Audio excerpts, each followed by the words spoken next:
So this is a new version. It was adopted in 2016. Um, actually, um, they've been doing this since 1991, putting out different versions of everyday lives.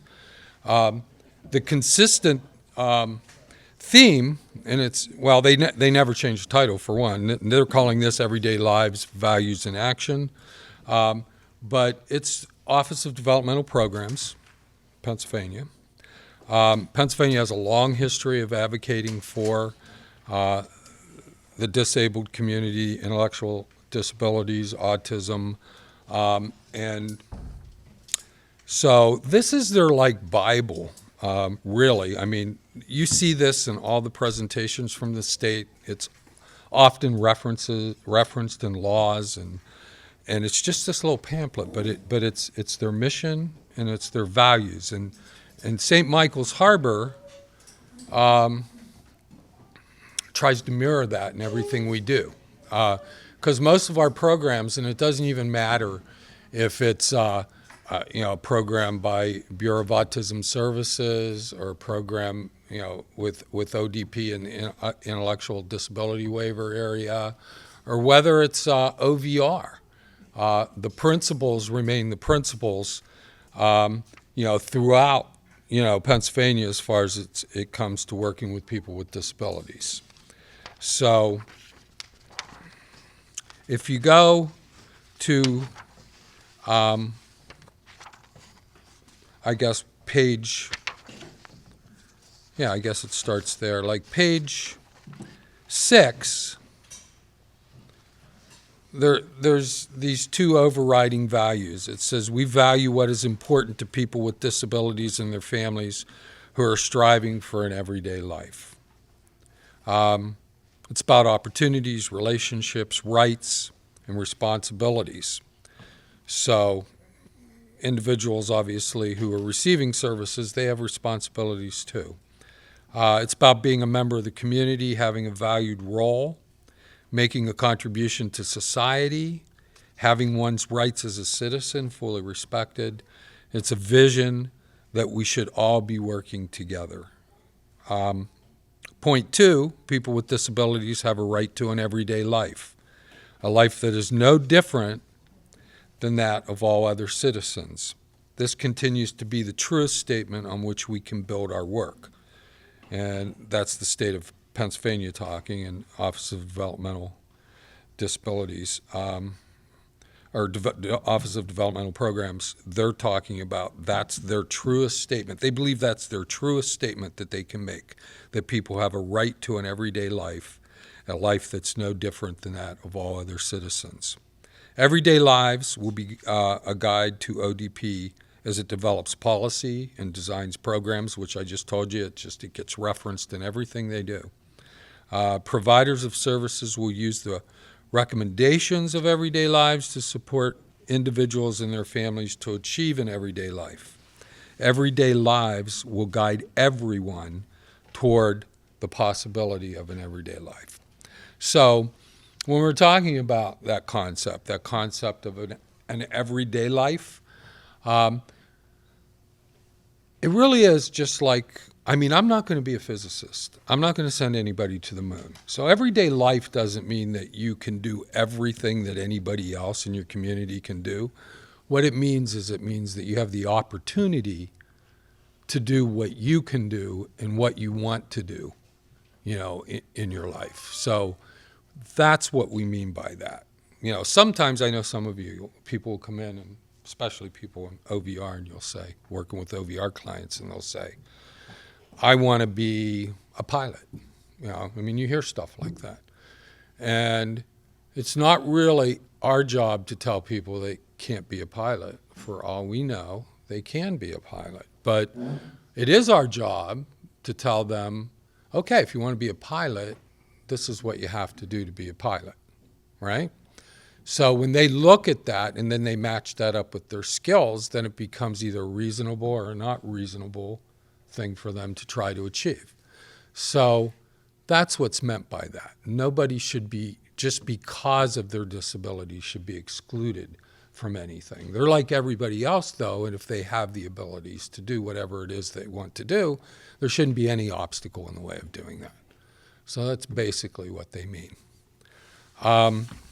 We've come a long way. If you go to the next page, and I've read through some of these cases, but if you look, this is like a legislative history of, and of how we got to where we are as far as how disabilities have achieved their rights within the communities in which they live. So, like any other group that had not, did not have full representation in society, a lot of that accomplishment, that proceeding to that goal, is done through the legal process. So much of this, and I've read most of these. If I think you would find it interesting if you would go to Wikipedia or something and bring up some of these cases, and find out what they are. But basically, because they're interesting stories, they're points in history where things have changed for the disabled community. There's a on the first page, page 7, the one down at the bottom there, it says, PARC versus Pennhurst State School and Hospital, 1977. Some of you, are old enough in this room to remember when we had state mental hospitals. And, families would put their children in there for their lives because, for any number of reasons, but they just didn't, they thought that, some probably thought that was best for them. Some probably thought, some felt that it was a stigma, and they put them in for that reason and stuff. So, there's all these court cases to achieve these rights. This was a big one because they actually went in and looked at the hospital and the school where, what was presented to the public was, we take these people, we bring them to their fullest potential, we do all these things, and literally when they went in there and they actually looked at it and the lawsuit came down, is that everybody that was in there was degrading in their abilities over a period of time. They were becoming less and less capable of doing whatever they wanted to do in society because their actual mental and physical capabilities were declining. So if you are back from that age, you remember all of these hospitals start shutting down because they were determined that they were not a good thing. We had one in Youngstown as well, and they started closing all these hospitals. You hear now sometimes, because you've got a lot of people homeless and stuff from that situation. So, there's a balance there between how, if we're going to pull away these resources, how do we take care of individuals? So a whole bunch of new laws come out. We're talking about, Disability Act and all different things to help people who now don't have this terrible system, which it was, to support them. So we got to put in other supports. So if you read through, like I said, just pick up some of these cases. I don't want to go through each one because I did that last year and I saw people going to sleep. But read through some of these cases and stuff, and you'll get it. This is a real good history of the legislative process of how people with disabilities got to the point that they are now, and where we're talking about living everyday lives. So. Another thing, this is a group effort. When they get together to do this publication, what they did, they worked on it for about 2 years. They brought together a group of providers. They brought together parents, family members, state agencies, and they brought together people with disabilities to have a discussion about what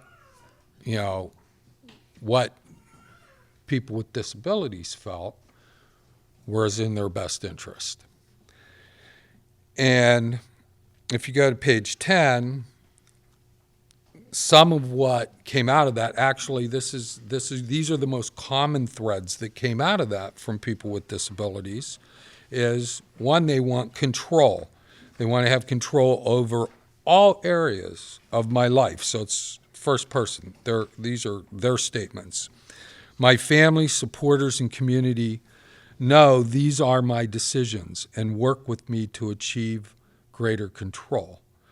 One of the great things about St. Michael's Harbor is that we've always kind of worked in that with that same understanding. When I started in social work back in the 80s, we didn't think like this. We basically talked to you, kind of figured out what we thought you needed. We wrote a plan. We didn't consult, and we handed it to you and said, okay, this is what you're going to do. You know, it's like completely different now. I mean, we really should be listening. I know I preach it all the time. We should always be involving our clients, our program participants to be part of this, to listen to what they have to say. And I think that most of us find that when we do that, the path to, progress for those individuals, to getting them to living everyday lives is much simpler and much easier.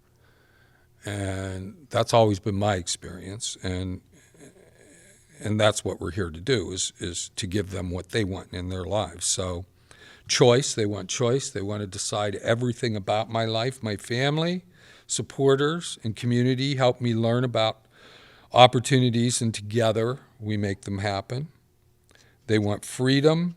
I have the same rights as all other members of the community. I can fully use them. My family, supporters, and community respect my rights.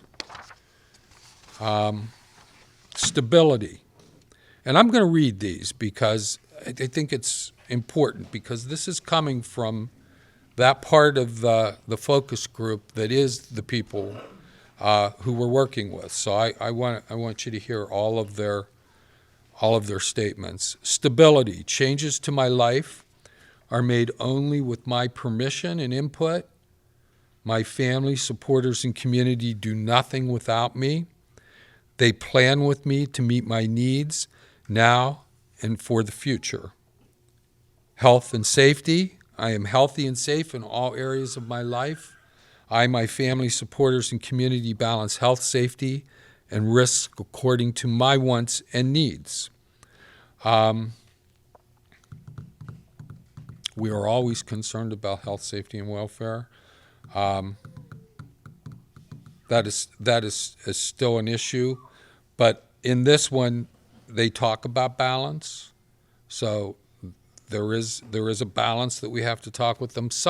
Sometimes when we're talking to some of our clients, some of our people who participate in our programs, Tracy was just talking to me about some health and safety concerns. We have them, and we do have to bring them up, and we do have to discuss it with them. And so it is a group effort. And I think that you see reflective in these comments that people with disabilities understand that too. So yes, live everyday lives, but yes, as an agency that is involved in trying to promote best interests for our clients, it's important that we discuss those issues with them, that we bring an understanding to them so that they're clear in what these kind of issues are, because health, safety, and welfare issues are very important. And you know that because you hear it from county agencies all the time. So that's an area where we need to educate them more, if they don't quite understand what may be in the best interest for them in those areas, but to teach, not to control, They want to be connected. I am a full member of my community with respect, dignity, status. My family, supporters, and community know me as a person and welcome and accept me. I read something last night that was kind of interesting about that. It was related to this, but it was actually a video, which I considered showing you, but I'm glad I didn't. But it was the person who now heads, I think, the Office of Developmental Programs, and she was saying that community component is really, really important, because the more that individuals are in the community, the more they're accepted in the community, you actually have more people that are looking out for their welfare, that will notice if something's wrong, if they don't show up someplace where they normally would show up. So what it does is it actually, makes for a safer environment the more that they're involved in their communities. It's not the other way around, like just like if you didn't show up somewhere, someone would probably call, right? But if you're not part of anything, nobody may even notice, right? So that's an interesting thought as far as getting people connected. Responsibility, I'm dependable and honor my commitments. I keep my word. My family, supporters, and community are honest and fair, do what they're supposed to do, and keep their word. So that's kind of a little contract, a social contract. You do what you say you're going to do, we'll say what we're going to do.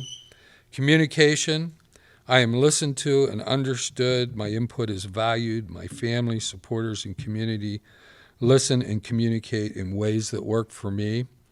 Amber Vandersnell's our behavioral supports supervisor. She's building a nice unit, and one of the things that she always says to me, she said it multiple times, is that all behavior is communication. So just because someone can't verbally say something to you or communicate to you in a way that is easy for you to understand, no matter what they're doing, they are communicating to you. And you need to put forth an effort, because it says in ways that work for me. Right? You can't expect them to communicate in ways that work for you. It's in ways that work for them. So that's like really, really important. And Amber's always saying all behavior is communication. And she's right. So just pay attention to that when you're working with someone's telling you something, when they're doing something off the wall. They're telling you something. I am the best I can be. Success. I am the best I can be in the goals that I decide. My family, supporters, and community learn how to support me and achieve my goals. Employment, meaningful contribution. We have so many people here who have done so much with St. Michael's in getting people jobs, competitive employment, project search. We just got 10 people were offered jobs at UPMC with benefits well above minimum wage. Just some really, really great things in that area that we do. But I want to work and or have ways to contribute to my community. My family, supporters, and community support me to find and keep a real job that I like with good wages and benefits, or start and run my own business or volunteer the way I want in my community. And the interesting thing about St. Michael's Harbor, that's what we're built on. The very first thing we ever did, the very first, the grant that got us started was a grant to help people who were autistic find work. So that's always been at the core of what we do. It continues to be at the core of what we do. Even if, you're not working in that area, there are a lot of people in this organization that are every single day. So it's a core belief of ours as well. Individuality, I'm respected and valued for who I am and who I want to be. My family, supporters, and community treat me with dignity and support me in a person-centered way. In other words, person-centered. What matters to me? Are we looking at that person, and are we trying to design something that'll work for them with what we know about them in mind? Relationships. I decide who is in my life: friends, family, partners, neighbors, pets, and others in the community. My family, supporters, and community respect the relationships I choose and support me to form new relationships. Partnership. I need people in my life who will honor my life's journey. My family, supporters, and community work together with me to build bridges. Quality. I want my life my way. I, my family, supporters, and community make sure the services I choose are proved to be of high quality. Advocacy. I am the best person to let others know what I want and need. My family, supporters, and community listen to me and understand what I need and assist me to be heard by others. So this is their statement to you.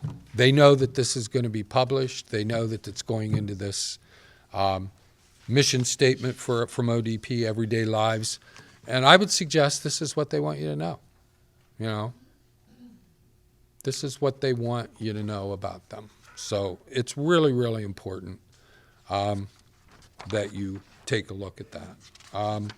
The other thing is, and I'm just going to do this a little more briefly, and I always say that ODP is always mentioning families too, and guardians and parents, and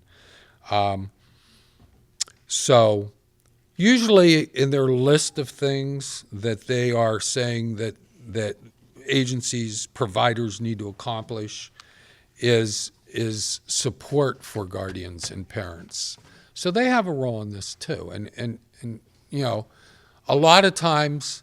And I know Amber and I sit in some groups where we talk to parents, and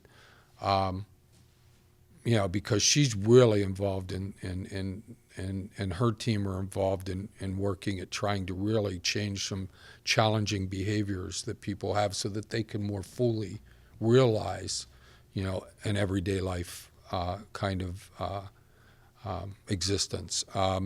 So we really are working with parents sometimes about, you know, trying to pull together that teamwork that you hear with the community, the family, and the providers. But those families, those family members, they've done a lot of the heavy lifting sometimes for 20 years, 30 years, 35 years.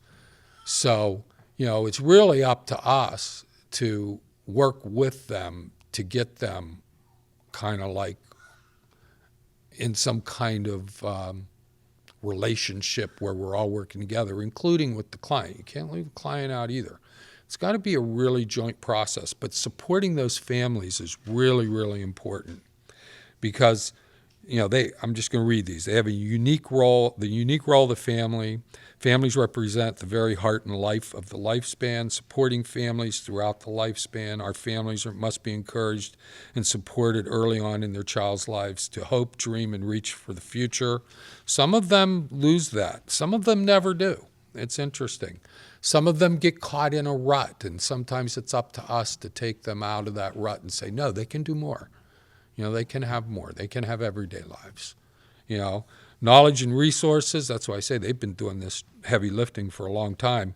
They want to feel strong so that they can provide for and support their loved ones. Mentoring, families value mentoring as a strong component. This is actually what the parents are saying and the guardians during this group that put this together. Mentoring, families value mentoring as a strong component to informing and supporting families.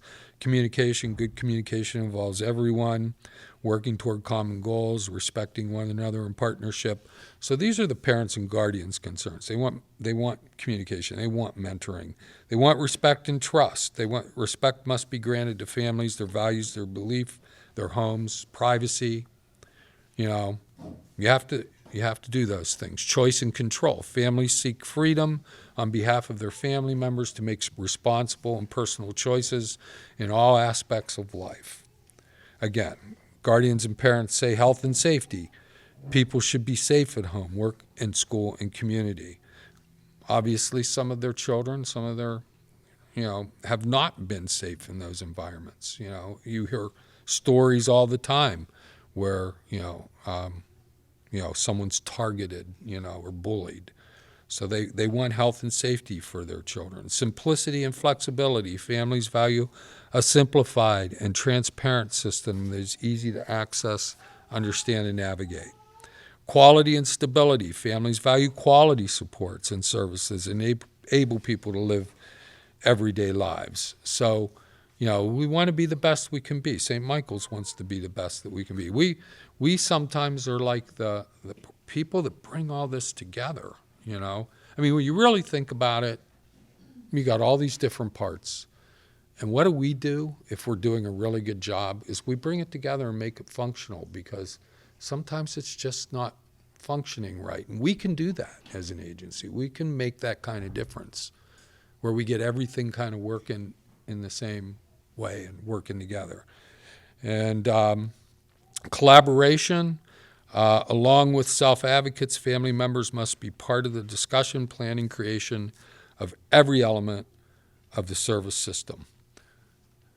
So even though sometimes we're sitting in a meeting and we feel like, you know, that parent or that guardian is really kind of messing things up sometimes, you know, just keep trying to, you know, work with them. There's got to be common ground there somewhere, and you usually can find it if you work real hard to try to find it, and work on the things that you, the client, and the guardian agree on at the moment. You know, we don't always work on everything all at once. Find some common ground. Work on that, you know. Make some progress there. And opportunity for innovation. Families support innovative, creative approaches that can be the key to truly person-centered solutions and often offer the most cost-efficient solutions. So that's from the parent side and the guardian side. So if you go to page 16, and like I said, I would encourage you to read this cover to cover. I mean, you literally could do this for hours just off this little pamphlet. You could talk for hours about court cases and all different kind of things. But values and actions. So this is what they came down to. So the things that they think are the most important, okay, are one, assure effective communication. You know, every person has an effective way to communicate in order to express choice and ensure their health and safety. Learn how your person communicates with you. I hear so many stories from all of you about, oh, you know what I do with this person when they're acting this way or that way? I am able to explain to them in ways that, you know, only they can because they're paying attention.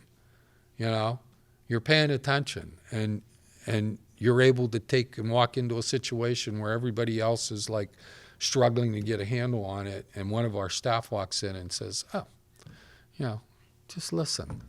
You know, and I hear those stories and they're so great. Promote self-direction, choice and control. Personal choice and control over all aspects of life must be supported for every person. You heard that in what they were saying. So that's our focus. That's what we got to try to do. Don't tell them no. Just put the choices out in front of them, and eventually what will happen is I think they'll make good choices if we just keep putting the good choices out there. But yeah, we're there to not. We want to walk away at some point or reduce services at some point and not have to be there on their shoulder reminding them. We want them to learn these things. So the only way they're going to learn them is if they do them themselves, right? So we want to make sure that that's what happens. Increase employment. This is a big deal. I know a lot of you in the OVR programs are seeing a real increase in community-based work assessments. You're seeing clients that you never saw before. You know, so used to be we'd do a CBWA, community-based work assessment, and almost everybody would make it through because it was almost like selective or something.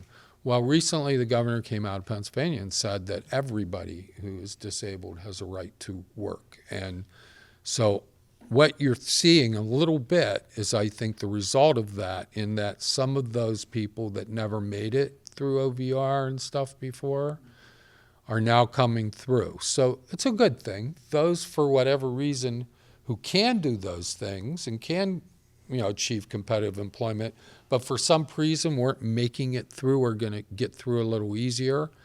And the ones that can't, we're just going to write a report. You know, we're going to take them out and do what we always do. Submit it to OVR, tell them what we think they need to be ready, you know, if they're not ready right now. But I think you're seeing a little bit more difficult cases than you used to see before. I've noticed it. I've heard about it. So that's expected, because I think it's just going to keep coming. So just do what you do. Do a good job, take them out, you know, see what they're capable of, write a good report, turn it in, you support families throughout the lifespan.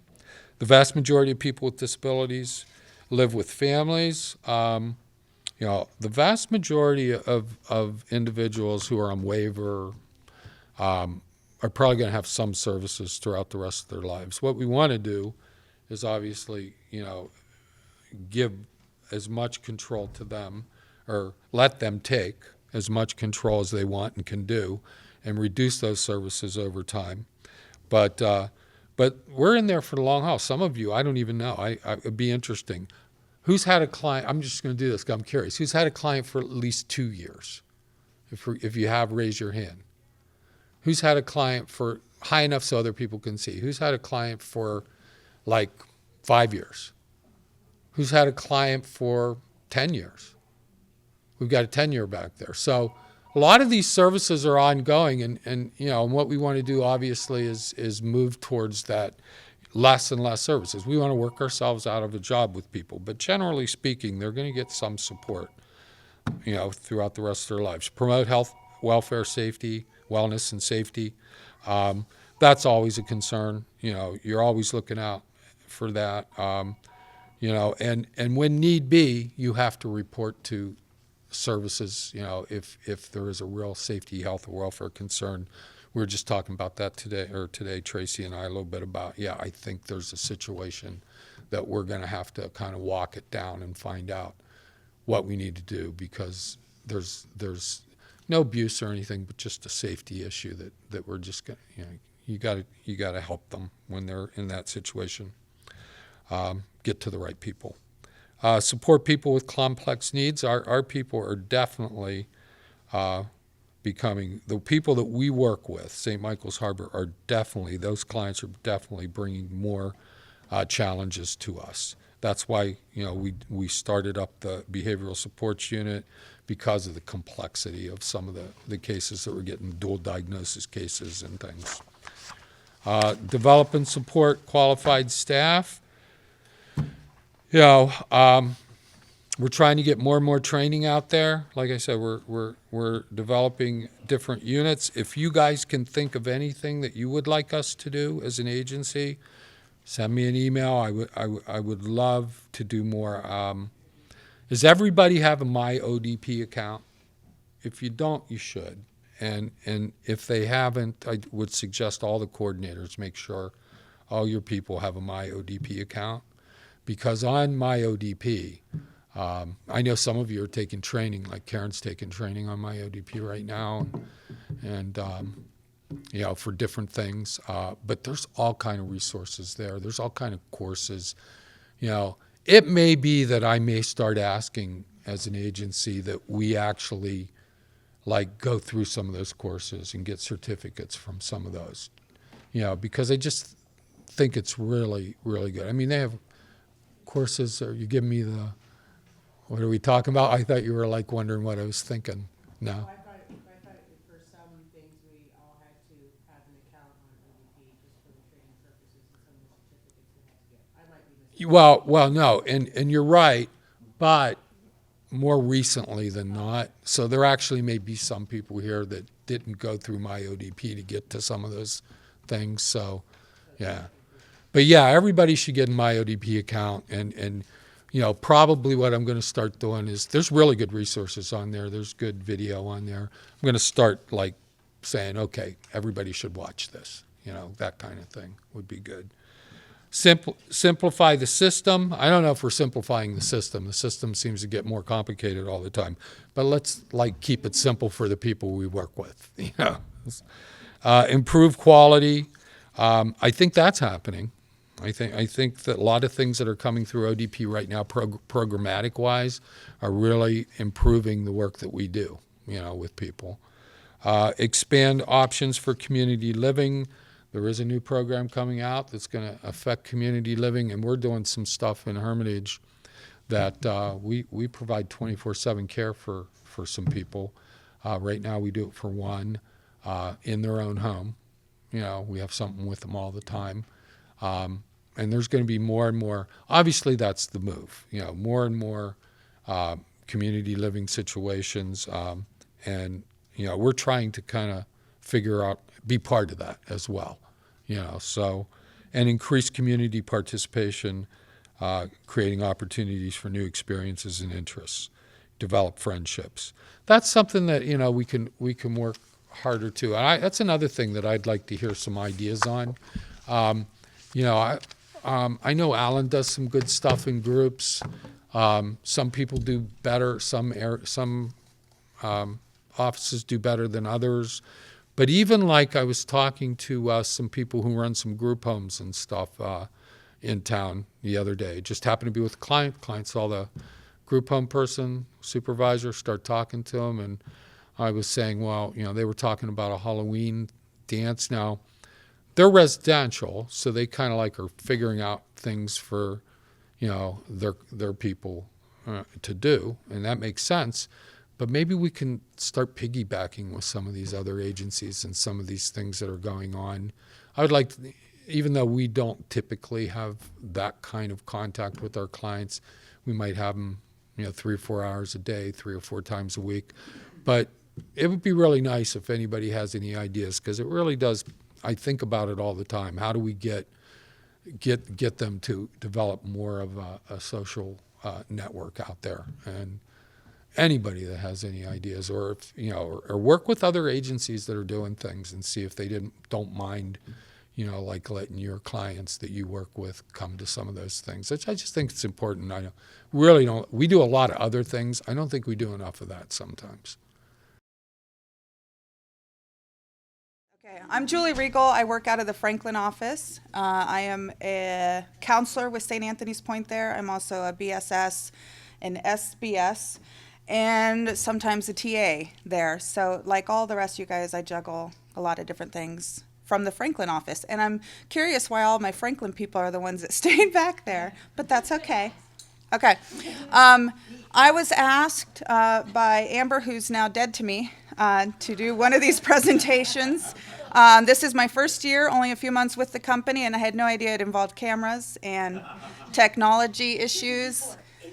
So, anyways, I'm glad to be here, and thank you guys for all being so patient while we figured this all out. We're going to be talking about conflict of interest, and I like to say keeping your butt out of trouble. I'm no expert. I just put a presentation together. So, definition. This is from the State Board website, verbatim, copy paste. It's a situation in which a person, corporation, or entity has a personal or professional relationship which is able to be exploited by that person, corporation, or entity for personal, professional, or financial benefit or gain. So what does that really mean? Here we have a billboard, Chuck Norris, attorney. I represent injured people. And down at the bottom, conflict of interest. Someone needs to let Chuck know he can't represent those he injured. One of you tell him. How about this one? Can you give me a hand with these? Can't, conflict of interest. How is this a conflict of interest? Helping you conflicts with my interest in not being helpful.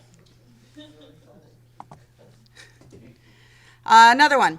I've been reading our bereavement policy and I found a problem. I get 3 days off if my husband eats nothing but unhealthy food and dies young. And I'm the one who does our grocery shopping. Sounds like a conflict of interest. I'm glad I'm not the only one who sees it. So there are some super easy conflict of interest areas to identify. How about these? Don't sleep with your client. Okay?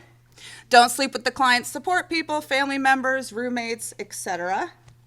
How about don't sell your client your home-based business items? How about don't borrow your client's items? Maybe don't loan them yours. How about don't allow your client to buy you expensive gifts? Those are fairly easy, black, white, easy to spot. How about the bottom one we all know? You have to break confidentiality to have a suicidal client committed. That's a no-brainer. Not really hard to figure out if it's in the best interest of the person or if you're thinking of your own interests. You're just trying to save a life. Then there's a whole bunch of not so easy ones. Buying your client a cup of coffee. How about developing a friendship with your client's family member? Telling your client they shouldn't think of the cost to you when they cancel meetings. Exchanging Christmas gifts with your client. Counseling your client while working on behavior support goals. Encouraging your client to ask for more hours. Helping your client get a job that works around your own schedule. What about wondering about a former client and sending them a hello email? Answering your client's calls or text after hours. Why would that be debatable? Doing outings that are arranged around your errand needs. Giving an employee more hours than they can handle. Those are not easy ones to figure out if it's a conflict of interest or not. And these are ones that I want to take a couple minutes and have some audience participation here. Somebody take the side, why would buying your client a cup of coffee be a conflict of interest? Somebody argue that side. Why would it be? Don't make me call names. In some situations, perhaps the client couldn't afford the coffee on their own, and you're providing it to them. Okay. So what would make that, Alan, go ahead.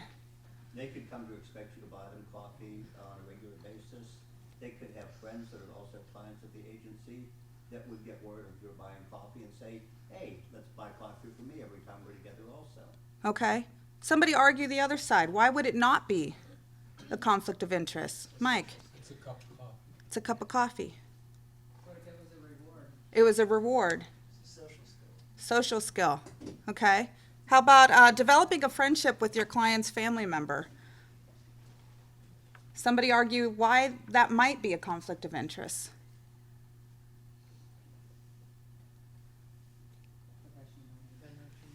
Somebody said professional boundaries. Loss of objectivity. If there's friction that develops between the friendship, Yeah. that's definitely going to affect your relationship with the client. Yeah, friendship goes sour. Now you still have to deal with that person. They're part of your client's life, so they're part of your life. Yeah. How about why would it not be a conflict of interest? Amber. Developing rapport sometimes with that family member does get you a long way. Mm-hmm. Developing rapport with the family member, that goes a long way. Okay. Telling your client, Excuse me. go ahead. What's the difference between developing a friendship and developing a rapport? Can you not develop a professional rapport with somebody without becoming bosom buddies and inviting them in for Christmas dinner? Fair question. Does developing rapport necessarily mean you're best buddies? Is there a way to do that without breaking that kind of professional boundary limit? Yeah. So it's almost a case-by-case basis. Yeah, these are why these are not easy. Exchanging Christmas gifts with your client. Kind of goes along the line, same as the cup of coffee. Are we talking cars? Are we talking a candle? And the same thing, I think it was Alan who said, do they come to expect it? Do other clients come to expect it? Are you doing it, what's your motivation behind exchanging that gift? Counseling your client while working on behavior support plans, behavior support goals. Conflict of interest? A couple nodding, why? It's outside of our scope of practice. Outside of scope of practice. Why might it not be a conflict of interest? Argue the other. It's not out of your scope of practice. It's not out of your scope of practice. Crisis intervention. Mm-hmm. Okay. Encouraging your client to ask for more hours. Why is that one maybe a conflict of interest? Means more money for me? Means more money for me. And it might not be a conflict of interest because they may need it. Mm-hmm. Helping your client get a job that works around your own schedule. Conflict of interest, not. Why might it be? It's definitely putting your interests first. Putting your interests first. Why may it not be a conflict of interest? Crystal. Conflict with their providing the prescribed hours. It might conflict with the prescribed hours that you're helping them meet. Yeah. You may have more than one client. You may have more than one client. Have to juggle. Yeah. It might not always be around that. But I also look at the fact that I think sometimes you have to push these clients that don't want to get up early in the morning and being realistic, I think, and goals that are set for them. Yeah. So they it's not so much maybe our hours, but, you know, I like to get up at 7, 8 o'clock in the morning and get moving. I don't wanna wait and start my day at noon and be working till 8 o'clock at night. Because you have I a still life family as well. that's going on, too. Exactly, yeah. Again, case by case basis. Wondering about a former client and sending them a hello email. Conflict of interest, not? Why might it be? A hello or a follow-up? Is it a hello or a follow-up? That's probably what tips it over. Are you saying hello because you really want to know the rest of the story? Do you get to know the rest of the story? Quite often, no. Answering your client's calls, text after hours. How many of us do that? What are after hours? True. What's after hours? Why might that be a conflict of interest? Boundary issues. Boundary issues. Does something for us to be able to help that person. Right? Doing outings arranged around your errand needs. Seems like a good scheduling ability. Conflict of interest if it's all about what you want and need, not about what the client wants or needs. Giving an employee more hours than they can handle. I thought I'd poke at everybody. Conflict of interest? Yeah, could be. We want more money for the company, and sometimes we end up burning people out. So, okay. Thank you for your participation. Keep it coming. I found a quote. Dan Ariely says, "The most difficult thing is to recognize that sometimes we too are blinded by our own incentives because we don't see how our conflicts of interest work on us. So how do we avoid it if we can't see it?" What we're doing here. Ask your colleagues. We're in the same boat, all of us, so we get it. We have to be honest and vulnerable. You have to tell people, hey, I'm struggling with this, or I did this, it might not be the best thing to do. What do you guys think? Colleagues are your supervisors. They're also the people at the same level with you, even people maybe down on the chain. We're all in the same position of trying to help people while keeping our own interests in check, balance. And everyone, from the owners on down, make mistakes. And you only learn through your own mistakes or other people's, and you won't know about them if you don't talk about them. Set your boundaries. Somebody said this about professional boundaries. Boundaries are part of self-care. Anybody in the service community knows self-care is one of the top needs, and it's probably the first thing we neglect. They're healthy, normal, necessary. Give to your client only the time, emotions, and commitment that you can afford to give. Don't give them more than you can afford to give. Make an inventory of your schedule every now and then. Sit down and actually look at it. Are you taking time away from someone or something, and then are you holding bitterness towards your client because of that, or towards your organization because of that? We give away what we give away. Nobody's taking it. There, I preached. Where's Alan? I preached. Do you have an appropriate, and that's important, appropriate vent person? Who do you go to when you just can't take it anymore? And are they the right person to go to? What makes them appropriate? Audience participation. None of us know. We've all been there. We've all, people who are in the same field with you, who know about HIPAA, confidentiality, who are not gossip mongers. Appropriate. It's tough to know those things.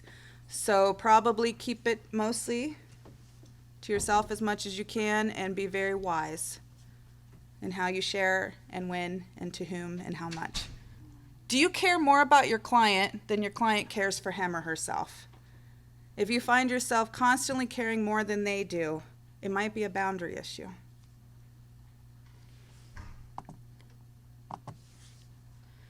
Be aware of dual relationships. We don't live in a big city, none of us. Erie's not that big either. So you're going to run into people. You're going to have dual relationship situations. They might have a child at the same school. They might be on the coach. They might go to your church. They might whatever. Dual relationships can also develop when you find yourself telling your own stories to the client. Sometimes you need to do that to build rapport. Sometimes it's part of the process, share a little. But do you find yourself always doing that? Wanting to have a certain reaction from them, needing to be heard? Dual relationship situation. Do you see your client in other areas of life? Again, unavoidable in a small town. You're going to see them. Be aware of it. Be aware of those situations. Does your client know more about you than your coworkers do? If that's the case, you may be looking at a dual relationship that's tipped over to the conflict of interest. My clients know more about my personal life than my coworkers, my supervisors do. Not saying they can't or shouldn't, but be aware of it. Evaluate it. Do some self-check to see, have I tipped too far that way? Is your client on your social media? This slide says, I'd like to speak to you for a moment, not as your psychiatrist, but as your Facebook friend. Don't we wish we could do that sometimes? If they're on your social media, that's probably a pretty good flag that it might have tipped a little too far. And so for me personally, I came up with a little slogan. If it's gray, run away. If it's gray, ask somebody. If it's gray, seek out. And I was going to do like a 50 Shades of Gray kind of slide for that one, and I decided that's just too far for this kind of training. So there's all kinds of gray areas when it comes to conflict of interest. Talk to each other. Ask supervisors. Be aware of personal boundaries issues, conflict of interest, all those things. And that's the end of what I have for you. Thanks. I'm Amber Vandersnell. I'm the supervisor of the Behavior Support Department, and I'm coming here today to talk about waiver compliance. It's one of the, actually, several things that we have to talk about, I guess. Kind of took a little different perspective when it came to waiver compliance this year. We at St. Michael's Harbor provide services in Erie, Venango, and Mercer counties. The Office of Developmental Programs dictates all of the services that we provide. We all agree? Each county employs service coordinators, or SCs. I'm sure several of you actually have a good relationship with your SCs, or know them personally, or have seen them about. Has everybody met an SC? Or had a... Okay. These individuals tell us what type, how, and when services are provided. The services are individualized based on the client's needs, and the services are provided or requested based on the waiver the individual is eligible for.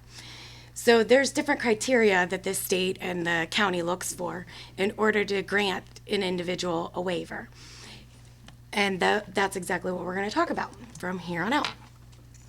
Based on the deinstitutionalization laws and Section 1915C of the Social Security Act, a waiver literally means that institutional requirements have been waived for home and community-based services. So where we, as Mike was talking about earlier, we used to see state hospitalizations, that's no longer the way we do business. We like to have our individuals out and in the community and being a part of I guess being integrated, so to speak, and more like the rest of us. Agreed? Federal and state dollars actually pay for the waiver services. What we do as a provider is assist individuals to achieve greater independence, choice, and opportunity in their lives while ensuring health, safety, and welfare. We have 3 different types of waivers that we work off of at St. Michael's Harbor. One is ID, that's what we most frequently call it. It's for intellectual disabilities, The next is a consolidated or PFDS waiver, or a person family directed support. I like to mutter through those little acronyms sometimes. And then the Bureau of Autism, which is a subset listed under ODP, provides the AAW waiver, which is the adult autism waiver. So you guys all work out in the field. In one way, shape, or form, we provide direct care services. Whether you're a behavior support person, whether you're a TA, perhaps you work with OVR doing TA work, even as administration, we oftentimes come in contact with the clients, either on the phone, directly, through email, in whatever way, shape, or form, I guess however it occurs. We actually answer to ODP and Bureau of Autism. We answer to those people. So all of our services are begun at that level, and then we kind of have a trickle-down theory. It goes then to the support coordinators and the administrative entities. That's who we answer to at the county level. They actually come into our facilities and conduct regular audits. They look at every single document that has to do with a client or an employee. I don't know if you realize that or not. So when you're writing your documentation and you're putting your thoughts down or your observations down on paper, they don't just go into a binder and get stuck in a filing cabinet and grow spider webs and dust. That's not what happens. We actually review them regularly. We look at them. We refer back to them. And then we have entities such as the county and state that come in and do the same. So I want you to understand that you're a part of a bigger whole.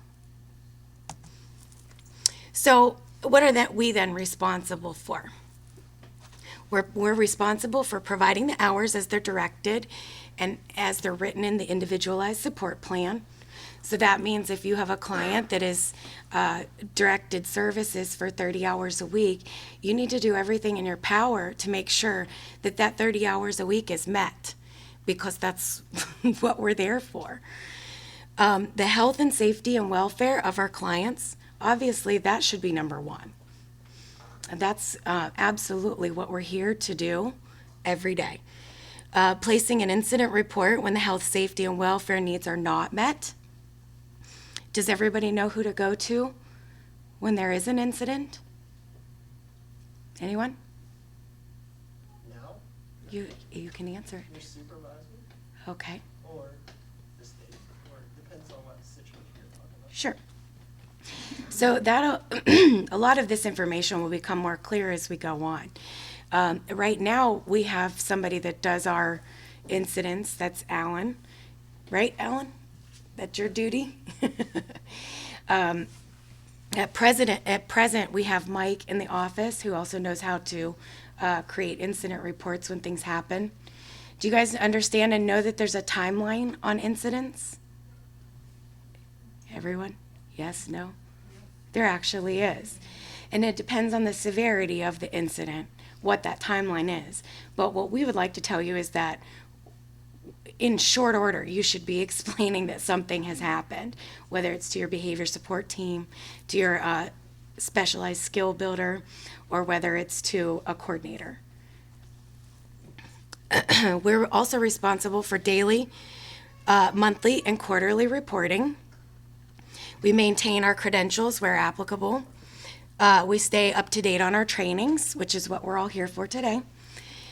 Staying up to date on our clearances. We don't want to let them expire, run out, or Kelly will be chasing you. And we have to keep and maintain our current insurance, driver's licenses, and registrations, especially for transporting clients. If you're a behavior support specialist, you're responsible for creation of the behavior support plans, crisis intervention plans, and then TAs. In some offices, I believe the TAs are responsible for creating them, and in some instances, the coordinators do them. Is that correct, Alan? Okay. And this is all based on the individualized support plan. So how can we hold you personally responsible? And what can you do to make sure that those needs are met? We need to complete all of our paperwork in a timely manner. You need to collect all your signatures immediately. How many of you have been stuck before? Gosh darn it, I either forgot the paper in my bag in my office, forgot it in the car, didn't realize that I didn't have any more copies, and we're stuck. That's something that we have to show diligence with, is maintaining those signatures to make sure that we're proving that those services were conducted as directed. How many of you think that your clients might forget what hours you were actually there, or a parent? Yeah, I've actually had people question, you were there on Tuesday from... That's where we end up getting ourselves in a sticky situation. We need to keep regular contact with our managers and coordinators and do our job. Follow the job description that you were given when you were hired. And in most instances, that tells you exactly what you should be doing. And if you have any questions, you should be going to your coordinators or managers about that. Director. Again, keep your clearances up to date, maintain your driver's license, your registration and insurance. And when in doubt, ask.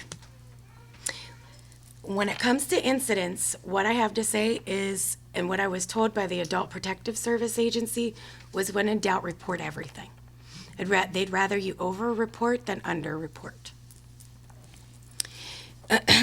So the most notable change I'd say with St. Michael's Harbor is that a large shift has taken place with regard to the observable and measurable terms for all services. This is one thing that has really come rolling downhill from the state and federal level. What they're looking at us to do as an agency and as providers is to provide very good documentation about what we saw and what happened during our shift. ODP and Bureau of Autism have mandated proof for continued services. So every single day when you're going out to work with your clients and you're writing about what they've done, what happened, and how it relates back to their goals, you're actually continually proving the need for our services and the need for us to be there. And this also includes our measurement tools and measurement systems. How many of you actually work hand in hand with a behavior support person or an SBS? Funny. This is something that's actually growing. I think, a year and a half ago, maybe it's been now, we had anywhere from 4 to 10 hours, I think. And at this point now, behavior support and SSB are up to 81 hours in our company. And that's something that's going to continue to grow over time. Those are weekly totals, right? Yes, those are weekly totals of hours for behavior support and SBS. So you're going to see it. And at some point, you'll probably end up working hand in hand with one of those individuals. And as that happens, you're going to see a higher level or a more common occurrence of behavior tracking tools and things that you actually have to keep track and write about every single time that you're with your client. We're responsible for carrying out each of those requirements. So you guys have any questions? I know that was really, really broad. Any questions about what we do? Is there anybody new? This is who it was mostly pitched towards, new people. Hi. Do you have any questions about that? No? Okay. Very good. And thanks for all that you do. I have to say that, I've done direct line work myself. I've done the behavior support work previously. And every single day you guys are run through the trenches, and I know it becomes stressful, it's emotional, and we work really hard and very diligently for the people that we serve. And I just want to say thanks. I want you to know every day we thank you as an agency. These are all your codes if you need to know them later, which you shouldn't. Okay. Hi, I'm Dan Merritt. I'm the BSS trainer. I'm a therapist. I'm a licensed professional counselor. I do pretty much everything, done everything. I've been here forever. Get used to my style. It gets a little bit weird sometimes. Whatever. So today we're going to talk about clinical language. I've seen atrocious language, tell you the truth, in some of the notes. And we just need to clean it up and make ourselves more professional when we actually write down what actually happens, okay? I like to say, when I do my notes, I think for every objective, I think about behavioral. Oh, Lord, I sound like Doc. Behavioral intervention, and then what happens after the intervention, okay? So that paints the whole picture of what you do. So every objective that you have, you write something about it, okay? You do this to, first of all, track stuff, like Amber was talking about. Second of all, hey, we got audits, make the auditors happy, okay? And third of all, sometimes it's useful in what we do to understand that stuff and to go back and reread some of that stuff, you know. Hey, how much progress have you made since last year? You know, that's a big step that you should actually go over with clients with. As a therapist, I always go back a couple months. Hey, you've been doing pretty awesome lately, you know. There's some things that we should do and should not do. One of the things that you should do is not use flowery, I'm horrible, I'm a poet, or creative languages, okay? Make it short, sweet, professional, use professional clinical language, you know, use behaviors, use, do not use slang. What else? If I'm missing anything, shout out. We do not report opinions. You report actual facts, what actually happened, okay? Do not use your concepts. Do not build your concepts and everything, okay? We're not conceptualizing what's actually happening, okay? That should not be written down. Now, there are professional notes that you can keep yourselves, but we're not going to turn that into their file, okay?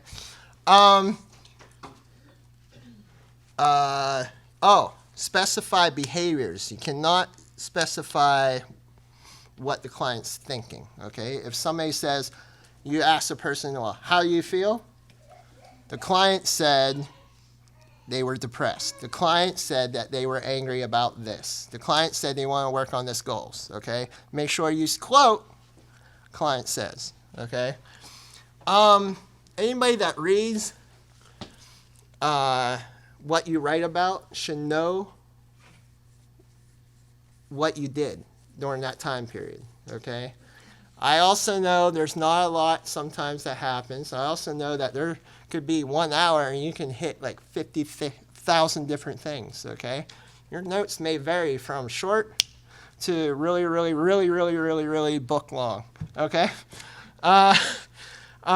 So there are several examples that we gave. So we're going to have you fill it out and practice what's a good way of meeting their goals and exactly what happened. Is that right? Are we going to do that? And then there's some nice terminology that you guys can use for your notes for the future, and also for the activity. One thing that we have to actually mention is BSSs. Oh my gosh, I have too many roles here.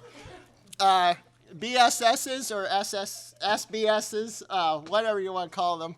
I'm the trainer. Scary, ain't it? They do not like talk, email something with a client's parents or with a client or something like that. They consult, okay? Do not say like email. Do not say like talked on the phone. Say consulted, okay? And the other thing is transportation. The Bureau told us that don't really put that in your notes. Put what you actually did in between that transportation time.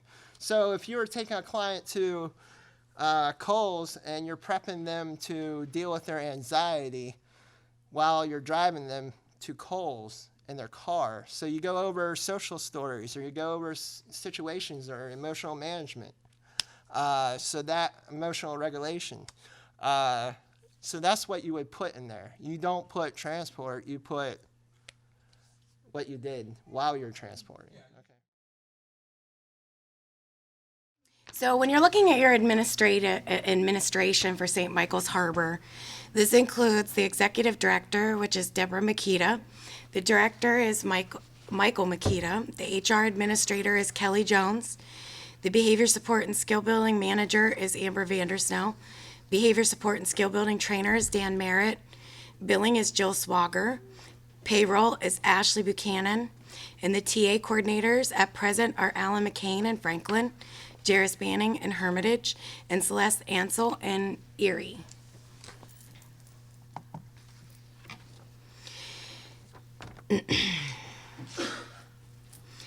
So as far as for each of these components, we already talked about the waivers already. And we already know that there's 3 waivers. And for each of those waivers, a lot of the services we provide look very similar. What's interesting is the ID and PFDS consolidated waivers, they all look pretty much exactly the same. When you get into the AAW waiver is when we start to see things move a little bit. So what I'm going to do is just streamline and show you each one of those roles and what they're responsible for, and then we'll move on into the AAW. And the reason why we're focusing on this part today is because the AAW waiver is so complex and has so many ins and outs of it that I think that it was important that we all kind of understand where some of the changes have occurred over the last year. So a behavior support specialist is the individual responsible for the behavior support plan, the crisis intervention plan, the training of the team, which would include TAs, the client, the family members, and any other third-party agency. I know poor Crystal has more third-party agencies than any other behavior support staff that we have. She works with Kaleidoscope, PHC, the ARC of Venango County, the ARC of Mercer County, McCarr. She's all over the place with those third-party entities. She trains all of them. So they devise, plan, and create interventions that meet the needs of our clients and try to ameliorate some of those behaviors that are problematic for them. And those problematic behaviors actually keep them from meeting their ISP goals. Okay? Home and community habilitation are responsible for the health, safety, and welfare, and to assist individuals in acquiring, maintaining, and improving self-help, domestic, socialization, and adaptive skills. This all literally came out of the ODP handbook. So if you have any questions, Mike, I know, referred you earlier to the ODP website. That is one of the best resources that we have at our fingertips today. There are several links to services. The Bureau of Autism Services are all in ODP. It also links us to a wonderful entity called ASSERT. And ASSERT actually helps us find services and resources for those individuals living on the autism spectrum. Companion services is another service we provide. These provide supervision and minimal assistance that is focused solely on the health, safety, and safety of the adult. So a lot of times a companion service, I know in one instance in particular, companion services are provided while we have a client that's sleeping. We actually provide wake services while the client's sleeping. This individual, for example, has known night terrors and gets up several times throughout the evening. And her safety and well-being could be an issue overnight, even though in most instances we might think that our clients are good when they're sleeping. Not necessarily the case in all instances. We also provide supported employment, and these individuals help with job finding, job support, interview assistance, employment outreach, orientation, resume preparation, job searching, and preparation for job tasks. I know this is a really hard thing to see. That's why I copied them and gave you your own. It didn't want to really upload in the best way, so at least you have them at your leisure. The adult autism waiver has actually developed a program called SSD. And this is the specialized skill development. This is now broken into several services. There's one component which includes behavior support services. And again, we reviewed already what the behavior support services look like. And then we have component 2, which is the systematic skill building, or SSB. Component 3 is the community support. Each one of these individuals that do these jobs work together as a team, and they support one individual. The behavior support person actually devises a plan to help with the behaviors that keep the individual from meeting their ISP goals. Whereas a skill builder would go in and work hand in hand with a community support person, and they'll assist them with skill acquisition, which means they're learning a new skill. And they'll also assist with, I'm sorry, words are leaving my head now.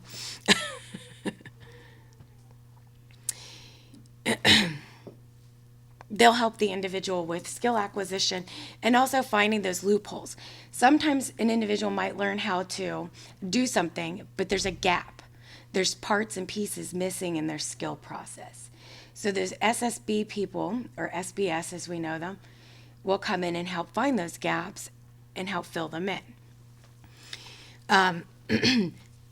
The new service that was added or changed over the last year was in fact that skill building. This service is used to address, again, we just went through that, learning new skills. Interestingly, those new skills that we're finding deficits with follow right along with the ISP goals. Do these words sound familiar to you?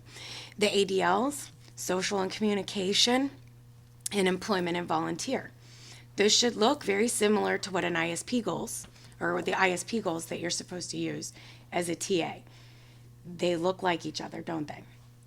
So this SSB person will come in and work hand in hand with a community support person to show someone how to do this new skill, or find the gaps and holes in their skill and develop them further.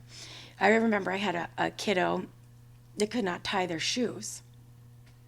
Have you ever found anybody that obviously couldn't tie their shoes, could only do one portion of it? That's exactly what we're talking about, and that's the most simplistic skill I can think of. Could only tie the knot, but couldn't do the bows. That's where our skill builders would come in to teach that new skill. Cooking, for example. We have individuals that are not able to read a recipe, cannot shop appropriately for a recipe that they had in mind, and maybe could not put all of that stuff together and create the actual dish. That's something that a skill builder can do. It's really interesting how far and wide skill building can go. Right now, we do have 2 people that are receiving skill building at this time. Through our agency, there are only 2, and we're actually adding one more very shortly. And what's interesting about this is that we're teaching them how to read body language. It's a skill that you take for granted every single day.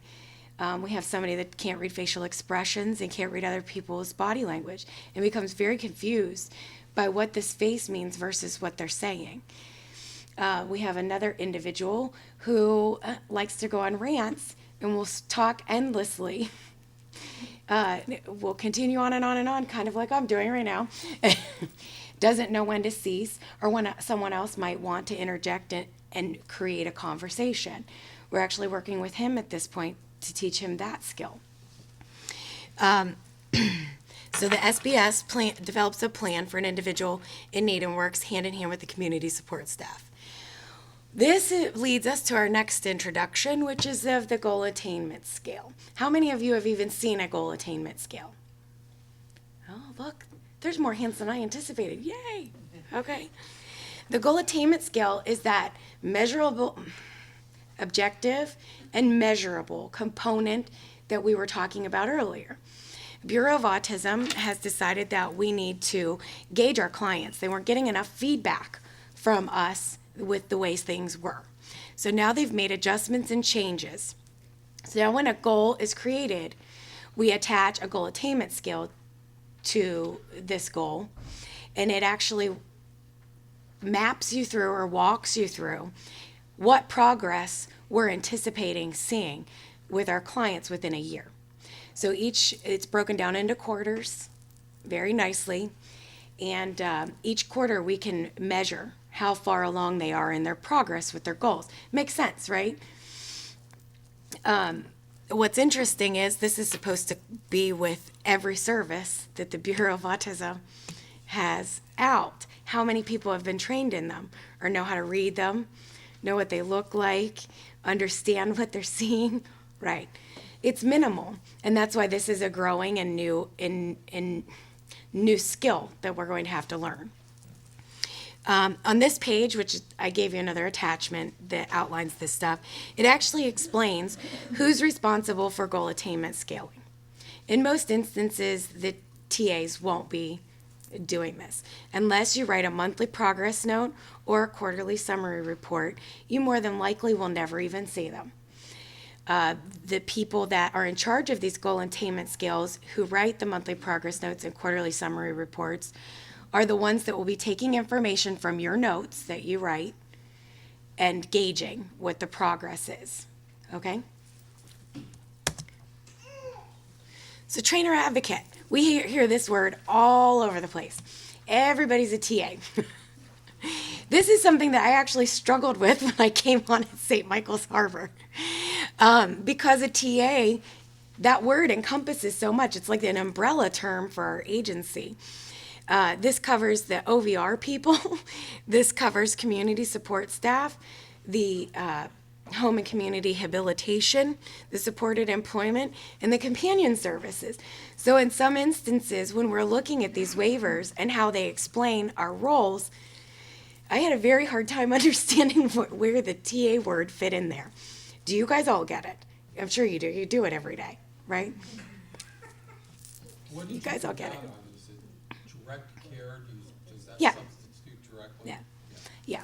I think that was the best way, I think, for me to understand it or absorb that information in my mind. It's direct staff, line staff, whatever you want to call it. That's what a TA does.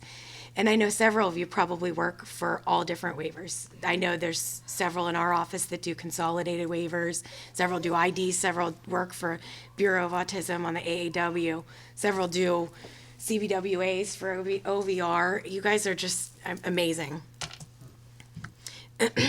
And the new service that we know is not requested by ODP or Bureau of Autism, St. Michael's Harbor is actually adding to the table a senior trainer advocate. And the reason for this shift is that we've noticed that there was a need for support for both the direct care staff and TA coordinators. And these we found were needed in more complex cases. For example, we have one individual who has 10 different staff members with two different behavior support staff, and then we have a coordinator. There is so much going on in that case that our HELA director decided we needed to add another role. You won't see these on all cases. They'll be in the most complex cases where the director feels that there's a need for those types of services. But just kind of keep that in your mind, because I know in Venango and Erie, you might not always see what trouble you're going through. You can always pitch it to Mike. Hey, is there something else we need to add in here?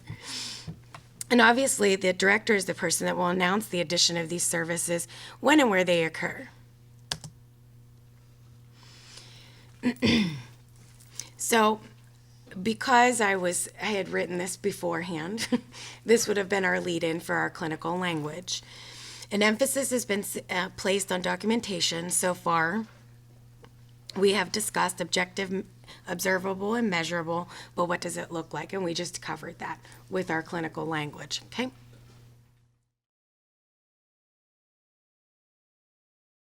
I'm Candace. I am a BSS at St. Michael's and Hermitage. I also do systematic skill building. The credentialing just changed. I think it's skill building specialist now. I'm in the process of getting my master's, so that whole licensure will be coming up. You will hear in ISP so many times when you work. It stands for Individual Support Plans. They provide details about what's most important to an individual with intellectual disabilities so that everyone involved in supporting that individual can focus on those areas. They're developed through a person-centered process. The ISP collects information concerning personal preferences, dreams and wishes, medical history, current medical concerns, and communication processes. As Mike said, it's a very person-centered process. Everything revolves around what they need and their wants and their desires and their goals for life. The approach to the care considers the whole person rather than just one or two of their needs. And Mike said that when he started in social work in the 80s, the professionals kind of dictated what was best. That has changed a lot. The method of care delivery places the individual at the center of the activity.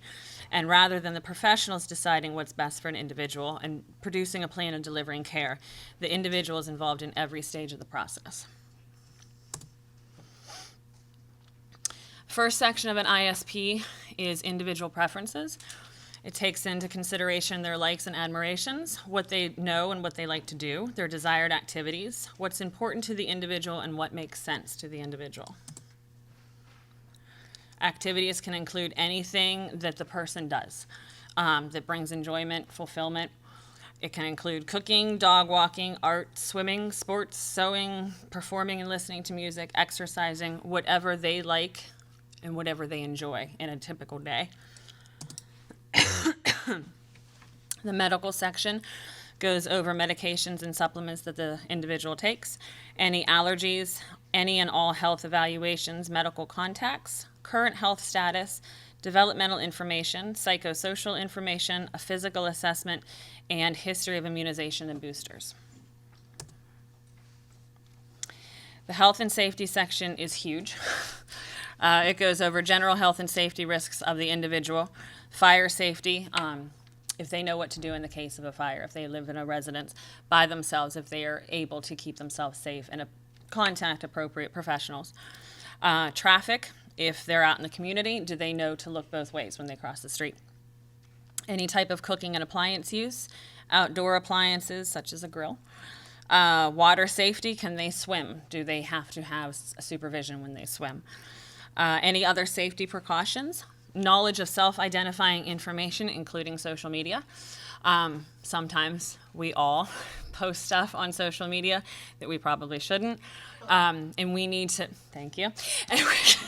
And we need to make sure that these individuals are keeping themselves safe, not giving out any type of identifying information, such as where they live, birth dates, social security numbers. I had an individual in the past that would give out all types of information, including banking information, and he was taken advantage of time and time again. And he would believe these individuals when they said, oh, it's for a good cause, and he would buy them things, and this was all done over social media. That's up there twice. That's cool. Anyhow, stranger awareness. Knowing that they can't just get in a car with somebody that offers them a ride, knowing the dangers of that. Sensory concerns and any other health and safety concerns with meals and eating. Are they a choking hazard? Do they have to have thickened liquids? Then it goes into their supervision care needs, the reasons why they have intensive staffing. I have an individual that has 24/7 care right now. She is unable to live on her own. It'll identify the staffing ratios in the home. It'll have a behavioral support plan. Attached with that is a crisis support or intervention plan in case of emergencies, who to contact, what to do if there's proximity issues within a certain distance of a client. Their health care and health promotion. There's a section on functional information that identifies their physical development, adaptive self-help, their learning and cognition skills, communication skills, social and emotional information, their educational and vocational background, employment, volunteer information, and any other non-medical evaluations. So if they had any type of testing done while they were in school, or they have difficulty learning new language or interpreting body language of others, that'll all be included in that. There's section on their financial information, their management issues, their financial resources. That can include any and all sources of money. Their Social Security, disability, food stamps, state paid insurances, trust funds, funds provided by others. Our one client is funded primarily by her father. So all of that information is listed in there. The final section is on services and supports. It states their outcome summary, where we want to see and what the individual wants to gain out of all of this, what their goals are in life, and how we're going to achieve that. It outlines the type of monitoring that will occur to achieve all of those goals. And I ended it with a Carl Rogers quote because he's my favorite. It is the client who knows what hurts, what directions to go, and what problems are crucial, and what experiences have been deeply buried. All of that takes precedent over what we think is best for them. They have to be able to tell us what is important, what they want out of life, and then it's our job to help them achieve that. In front of you, you guys have an ISP example. It's been redacted, so there's no personal information in there. It outlines all of the sections that we went over. Do you have any questions, comments, concerns? No? Okay. Okay, this is just a little blurb. Kelly asked me to insert this in, so I'm going to insert this in. And it's about backup plans. Okay, so when we get waiver services, they're a prescription. You can literally consider them a prescription. It's a contract. And Alan knows this. Anybody who's been around long enough knows that if we don't provide that prescription, someone's going to give us a call and someone's going to send us a memo and somebody's going to say, out of the great ODP universe, why aren't you meeting your obligations with this client? You know, so we really have to provide service. So that brings us to a question, is what happens when people go on vacation? What happens when people are sick? In Hermitage, we have some really heavy plans, like 30, 35 hours, 24 hours a day. So there's a lot of pressure on us all the time to deliver those services. So you have to have backup plans. So, and we are continuously, when we do an ISP, the SC is going to ask us, what is your backup plan? You know, so we have to tell them names, numbers, all that kind of stuff. So I'm just going to read to you from the language of the state what they require, and just because I think that'll drive it home. A lot of times when you guys are saying to me, well, why do we have to do that? Or why can't I just do it this way? Or I had someone ask me the other day, can we just ask their dad to do it? You know, it's like, no, we can't. So, providers are obligated to render services according to the approved and authorized ISP.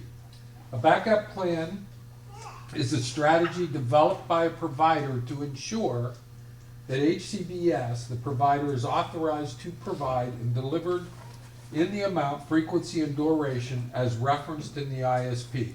So twice there it said, you know, you're going to see this in the ISP.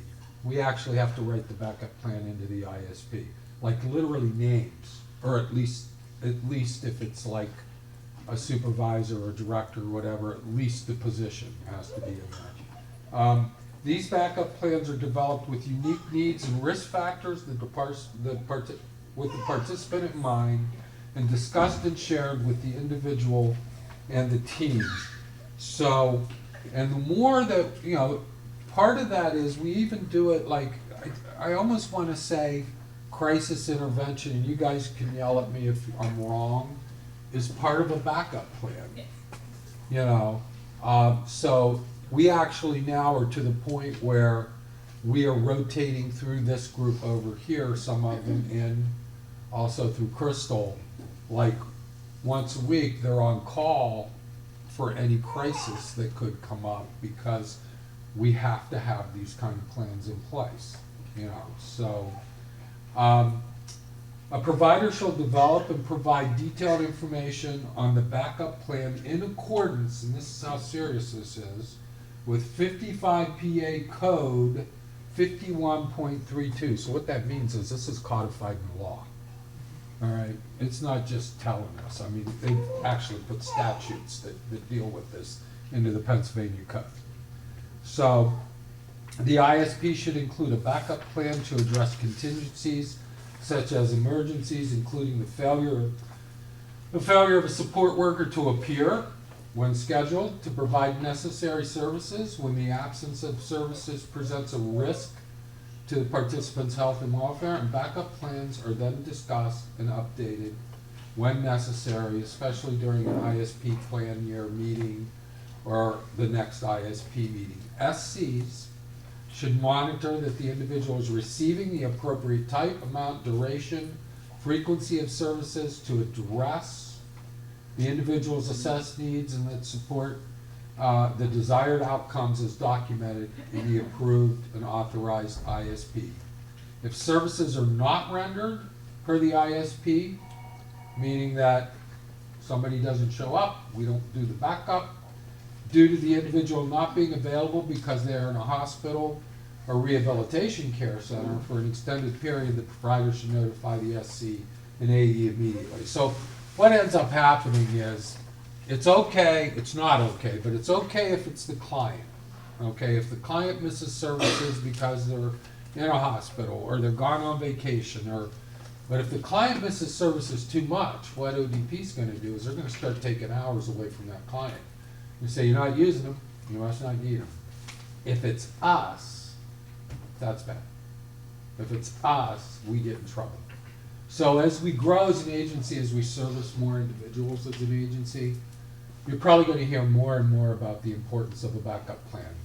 You may find yourself part of a backup plan, because if we're going to grow, which we are a lot, and any of you have been around here 3 years, you know that.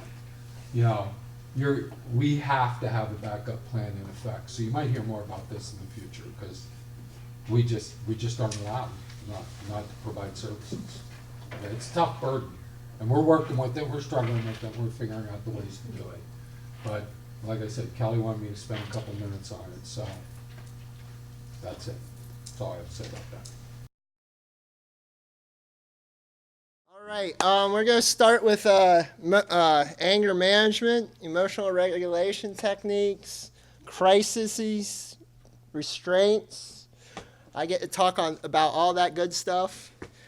We're going to go over crisis behaviors, verbal and nonverbal tactics, and de-escalation skills. Best training ever, I know. Thank you. It's going to get worse and worse throughout the whole training, just warning y'all. Aristotle came out with a good quote about anger.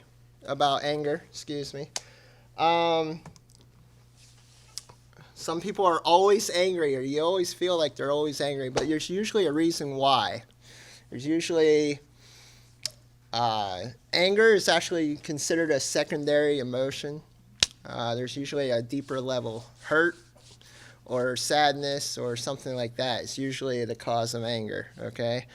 There's a lot of reasons. You can be angry because somebody said something hurtful. You can be angry because something's pissing you off, because, you know, the lights or something's overstimulating you. Those are all different reasons why we're angry sometimes. And there's a lot more that we'll go over. There's some signs that people have for people show physically, okay, or essentially what we talk about in therapy, signs of anger. So there's heart beating faster. You'll feel your heart race. Some people actually can have heart attacks if they get too angry. I remember my grandfather had a heart attack, and then he was watching West Virginia football, and they were losing horribly, and his heart monitor, you see the spike, and he'd be like, "Grandpa, I'm shutting it off. I'm shutting it off."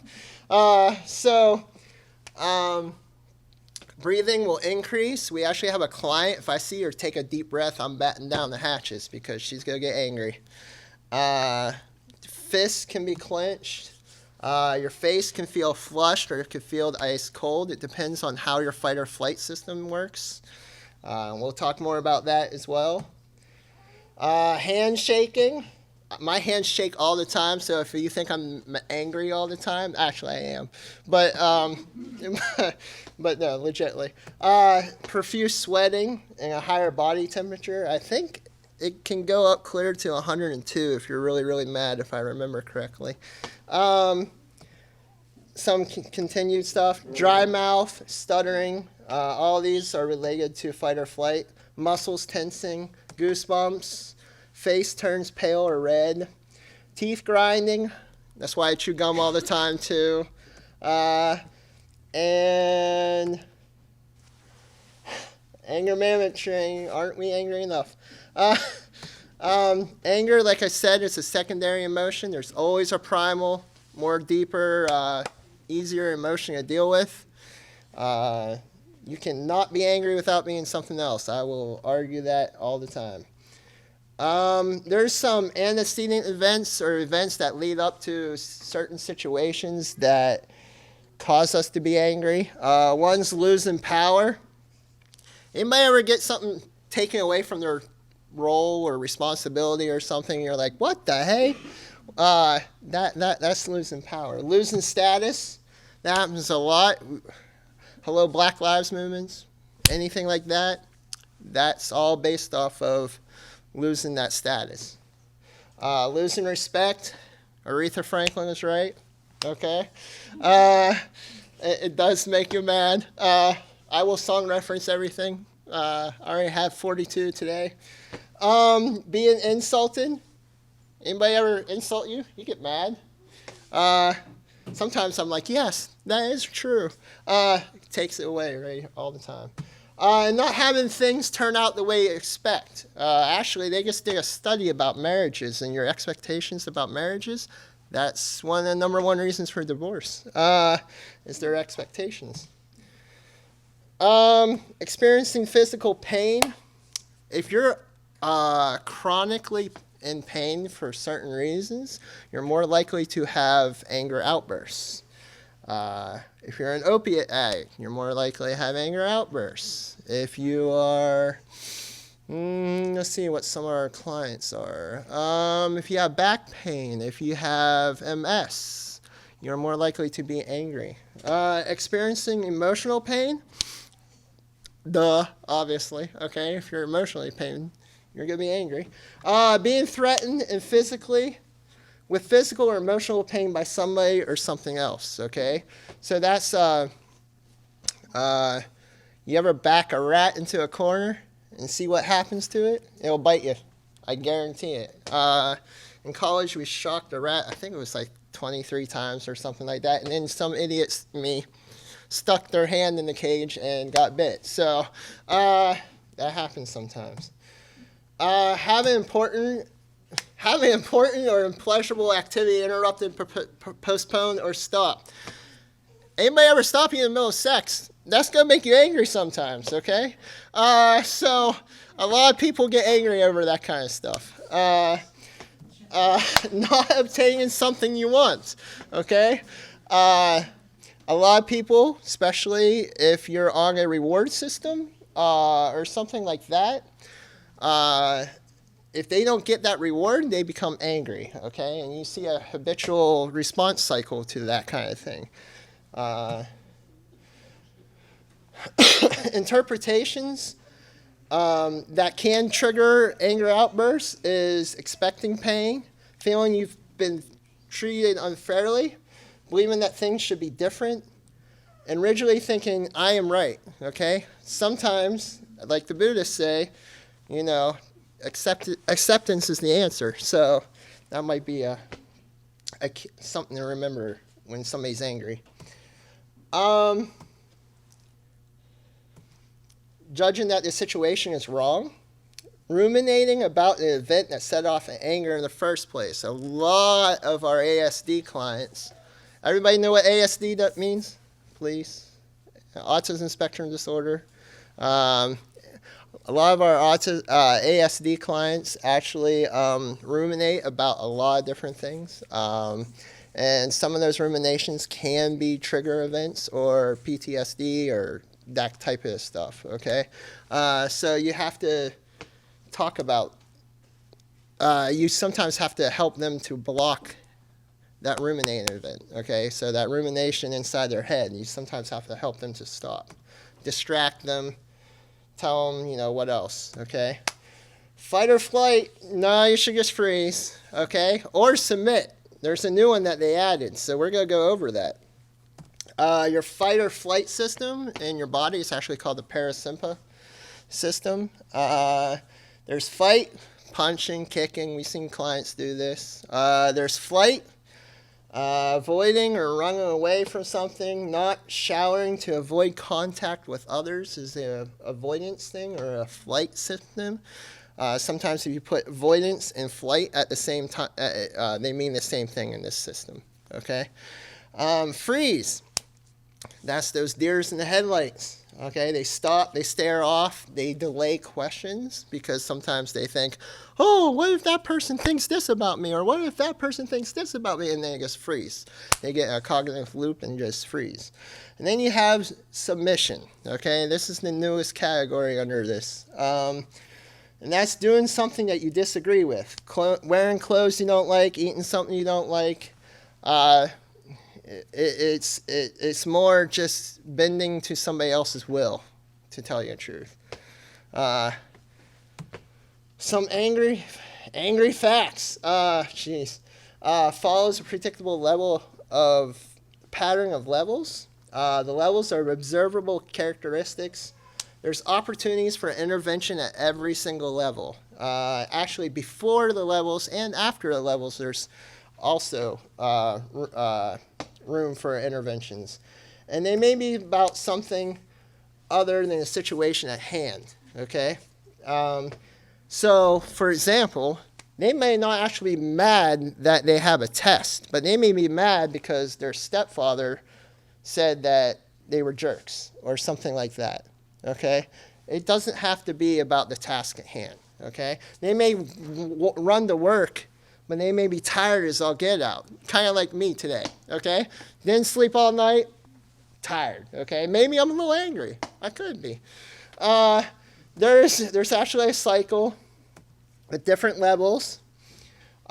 Questions, back-talking, refusal, challenge, outbursts, the quiet period, and then back in control. Now, the first three things here, when BSSs talk about stuff, we talk about the antecedent events, okay? That whole uphill swing, that's the antecedent part, okay?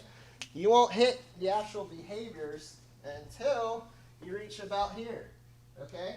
That's when we actually see the behaviors. And then, afterwards, behaviors happen and we see a consequence effect. Okay? That is what you may hear now because we're doing more behavioral-based strategies, and that's behavioral speak. Okay? Does anybody have any questions about that? Okay. Level 1 questions. They may be legitimate. Level 1 is questions. They may be legitimate questions. The best thing to do about those is answer the stinking question. If you don't have the answer to those questions, refer them to something else, okay? Help them define what their answer is. Maybe they need to know how to do that stuff on their own. People call me Google or Bing, whatever you want to call it. That's because I think, what the heck? Why not just Google it? Because it's a lot easier to find out, okay?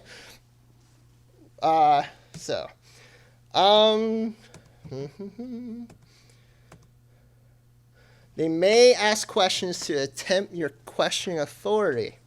These are those little raptors. Has anybody seen Jurassic Park, the first one?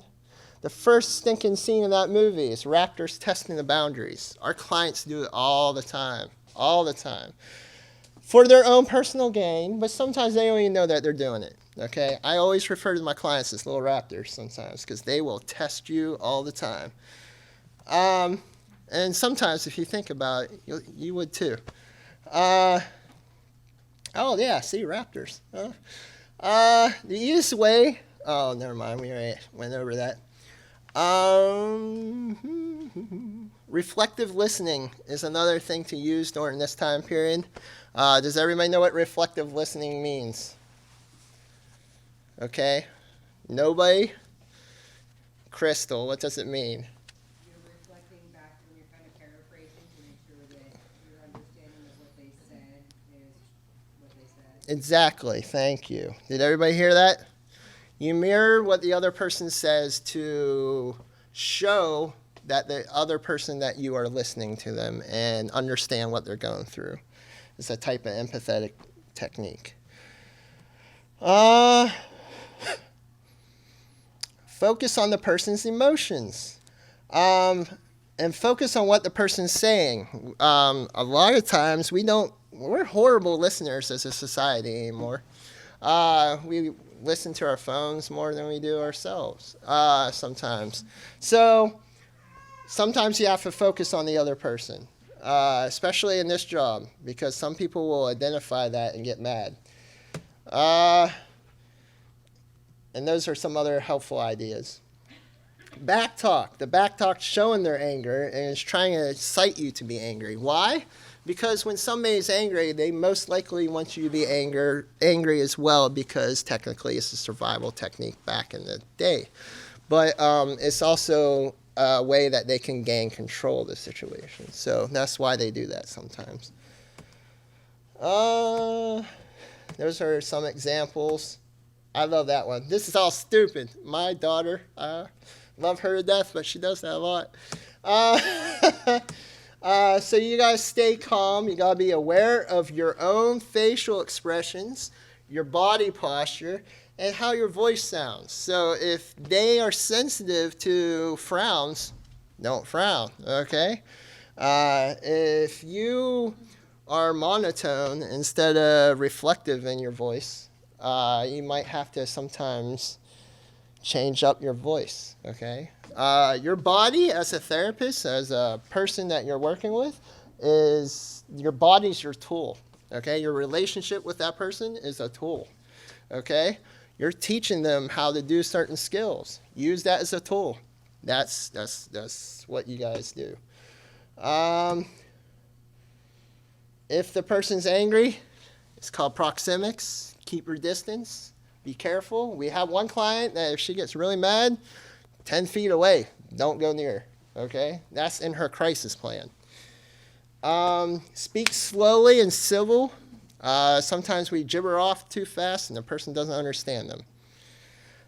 Do not cross your arms or make yourself look closed. A closed or threatening body posture or social cue that you give off, okay? Closed is like this. Close your legs. That means you don't really want to deal with the person. Aggressiveness, that could be breaking proxemics and getting closer with the person. That's all part of that body language that you have to look at. And be aware of yourself, okay? Know thyself.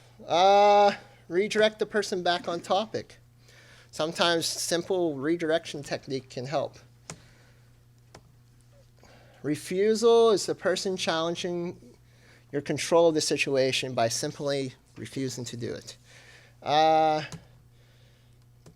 Those are some phrases that people do, or some behaviors that people do as well. Some intervention, stay calm, cool, and collected. They're trying to incite that anger out of you again. Your behavior impacts the situation. Walk very lightly sometimes. If you respond in anger, more likely they're going to respond in anger back. One of my favorite things to do if somebody's angry, make a joke. Okay, most likely you can't do one or the other. You can't be happy with somebody and be angry with somebody. It's binary emotions. You can't have that. Okay, one side of the spectrum you're happy, one side you're angry. It's not going to happen at the same time. If there does, that person's seriously psychologically broke. And we're dealing with a sociopath or the Joker from Batman or something. Okay? So give the person some choices, okay? Sometimes they could be what family therapists call forced choices, which means I don't care, put your clothes away, put your dishes away, put whatever away. It's still a forced choice, okay? Hey, you got 3 things they need to do. Make them pick, okay? It gives them some control, it gives them some individuality, but it also does your job, okay? That's some things to do, okay? The challenge. The person is attempting to directly challenge your authority. Respect my authority. Sorry, had to do it. So those are different quotes that you can do that they show when that happens. Appropriate interventions. Try to remove the person from the audience or try to remove the audience from the person. Most of these behaviors that we see sometimes, especially if you do FBAs or behavioral support stuff, you actually see a lot of positive reinforcement come from attention from others, okay? We as people and animals, we thrive on attention. Thrive on it. Seek help if something happens. I know I'm emergency contact for a couple people. If something happens, give me a call. I'll drop whatever I'm doing. I'll come over, okay? Help out. Check your own behavior and make sure you are in control. If you recently were just attacked by a client and then you go to an aggressive client and they get in your face, which it's happened to me before, you gotta check yourself and make sure you're okay and not responding in a way that you're more defensive than you should be. Okay? That's part of knowing yourself that they talked about earlier. You got to know yourself and make sure you're okay. That's where they talked about talking with your supervisors or something like that, or coworkers about what's going on. That's very important, and we're going to go into that later. Increase your distance between the person. Restate the choices. Let them talk or blow off steam. Sometimes just sitting there listening to the person helps the person immensely, okay? Because they don't feel like they're being listened to for most of their life. And sometimes just letting them blow off that cathartic steam, I said the word right, yay, is awesome, okay? Because sometimes you just do that. I have one client that will come in every day, every session. In the first 25 minutes, he sits there and just spews out all this garbage. I hate this, this person did this, blah, blah, blah, blah, blah, blah, blah. So angry. And then after that, he's like, dude, what are we going to work on? And just be fine the rest of the day, okay? Level 5 is outbursts. They can't maintain control. This is a very, very delicate time period of a person. And intervening, okay? You have to be very, very careful if somebody's already lost it, okay? Because you have to be aware of yourself, you have to be aware of them, and trust me, if they're at that point, they're going to try to do anything, okay? And think, hey, that person's going to do something, okay? Don't ever think, oh, that person will never hurt me. No, they'll hurt you. They will. I've had such a mild, meek person flip like that. And then I can't, oh, he had a knife. Oh, okay, yeah, whatever. When a 5-year-old, sweet and innocently, goes up to you and goes, can I choke you? Yeah, so just be careful, okay? All clients have that potential sometimes. Every person does, technically, if you push them hard enough, according to behaviorists. Maybe not other people. So it may take 2 forms, verbal or physical. Verbal's my favorite because I like to get FU'd all the time. I think it's kind of actually hilarious because I've been called probably every single thing under the book. And physical, just think of what somebody could do physically towards you. And that could be really, really horribly. I'm going to also insert physical to self. Because they, if you ever had a client and they're mad at you and something, oh, I'm going to cut my wrist. Okay? Just because they're pissed at you. That's that's another level to this sometimes, okay? And that you have to be aware that that could be a physical form of that. They didn't mention that. I need to put that in there, actually. If the outburst is verbal, keep distance. Allow the person to vent. Do not communicate back. Don't say, well, you really shouldn't be doing this right now. Just, you can say, what are those things called? I forget what they're called. But you can be like, oh yeah, that must be really hard. Or, man, it sucks. You know, any one of those terms. You can do that. That's fine. That's okay to communicate because it shows that you're hearing. But don't sit up on your soapbox and start preaching to them. That's just not good. And wait for the person to calm down, okay? Because eventually they get it out and they'll calm down, okay? I've had clients that have had temper tantrum probably, my longest one was probably 6 hours long. I think that was a 12-year-old kid. That was fun. So that was probably the longest one I've had. But eventually they'll wear their little bodies out, even grown adults, okay? The good thing about working with adults is they've had at least 18 years to get some control of their emotions. Even if they're delayed, they have some control. Some. Maybe not appropriate, but some, okay? If it's physical, remove the bystanders.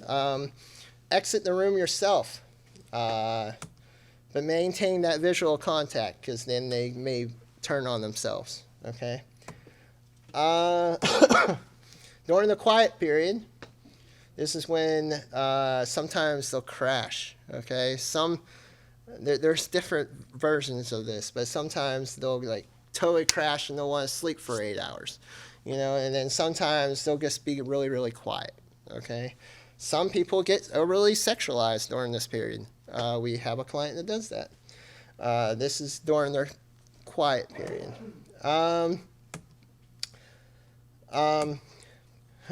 Quiet time. Give the person space and time when they're going through this. Say, I'm here for you. When you want to talk about it, we'll talk about it. Let them calm down. Quietly offer support. Once they're in control, that's when you want to intervene and say, well, you should have done this better. If the person actually has emotional regulation under their objectives, that's when you would go over the interventions and said, hey, you should probably did some deep breathing before you flipped out and cussed out everybody, you know? That's when you would say it, is during this time period, okay? When they're more in control. You still have to be careful because you can re-trigger a cycle again. Appropriate interventions. I'll just let you guys read that. Okay, a restraint policy. None. Okay, we don't use restraints. Okay, now there are some times when things happen and you sometimes have to like put your hands on on the body of the other person and like push them away or something like that. Keep your hands open. No more than 30 seconds, right? No more than 30 seconds. Okay. I have been restraint trained. It's very hard for me not to throw somebody in restraint, but sometimes use a deflection. They're called deflections. Open hands, push them away. That's a deflection technique, okay? Call 911. They're beating the crap out of you. Call 911. Whip out your phone. Say 911. Say, help me. Okay, they'll find you, okay? Remove yourself from harm. Follow your crisis plan, because everybody under BSS has a crisis plan. I don't know if every TA client does, but maybe we should. So remove yourself from harm. Get the heck out of there. If the dude's beating you up, run.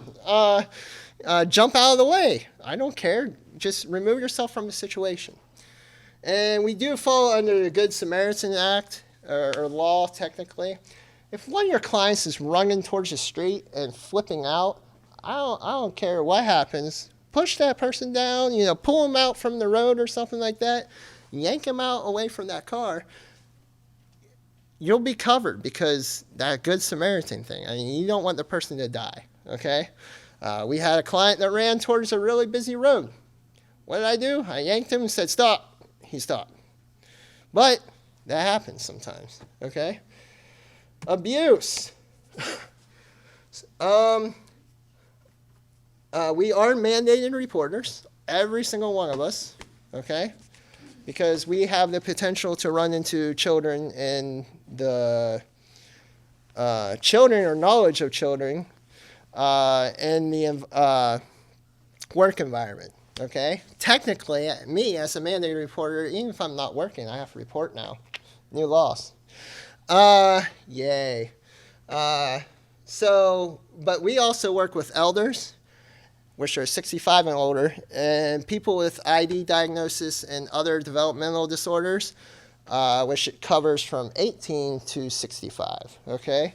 I went to DPW's website, Adult Protective Services. This is the 1-800 number that you can use. You can also call your county. Your county should have their own specified service thing. But this is the 1-800 number, and they can direct you to the right place, okay? This is also a good number to call after services after times, because these are open 24/7, 365, 366, okay? Usually, sometimes, I know in this county, if you call there and it's actually an emergency or something like that, you call 911. And that's a pain in the butt, because then it goes to dispatcher, and then you have to do everything else. Does anybody have any different scenarios of what elder abuse is? Or have any instances? I know one of ours was, we have a person who's under ID, and she wasn't cared for very well, technically. That guardian was being neglectful, so you had to call protective services, okay? I also have had clients that beat the crap out of their parent, and their parent was over 65, so we had to report that to elder abuse, okay, to Adult Protective Services as well. So that happens sometimes, okay? So self-protection is our next thing. So when you're in a dangerous situation, you gotta be careful, okay? Watch your badge stuff. I don't know how many people here have badges, or if you work in places that have badges. I know is Project Search here, or just some people on Project Search at all? Do you guys have lanterns because of the UPMC and everything? Yeah. So you gotta watch out. Long necklaces, you will not see me in a tie. Never. Okay? Worked, one of my TSS clients, bam, pulled me down, hit the table. I was like, crap. I've had 4 concussions before then. So I did not want that. That was scary. Never will wear a tie again. Not even the court. Never. Dangling earrings, nose rings, whatever. You gotta be careful with that kind of stuff. Long hair, watch out, okay? They'll tie their little fingers in them, and they'll pull you down, okay? There is ways to get out of that. I'm not allowed to tell you. Men's ties. Oh, yeah, that's on there. Things that can be used as weapons. Scissors, eating utensils, plates, plate warmers, water pitchers, vases, anything glass or ceramic. Belts, robes, ties, tubing, sheets, pillowcases, gowns, pencils, pens, furniture, CD cases, CDs, thumbtacks, what? Picture frames, rocks, sticks. I was attacked by a racquetball racket before. You name it, you could probably use it as a weapon, technically. Okay, my next favorite thing is burnout, okay? There you go. So we're going to talk about how you take care of yourself, okay? Talk to others. Talk to your supervisor, your fellow coworkers. Talk to a therapist if you need it. I've had people that were actually other therapists that had PTSD, okay? You can get that from getting flipped out on,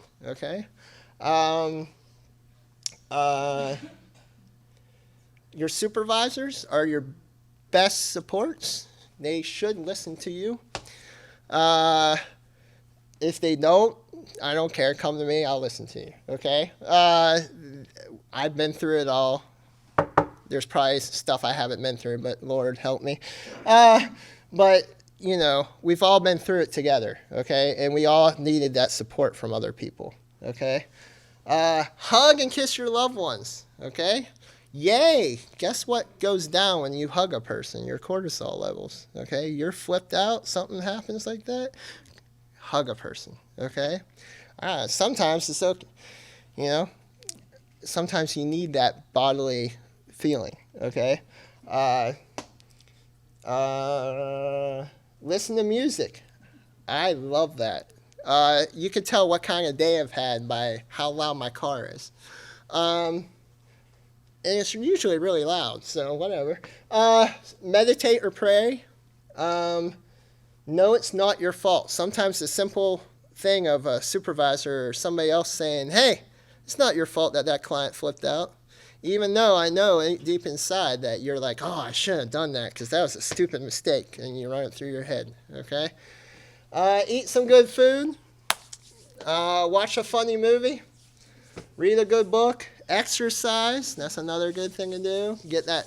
If I get mad or upset or if I had a crappy day, I'll go and punch a punching bag, which I need to get.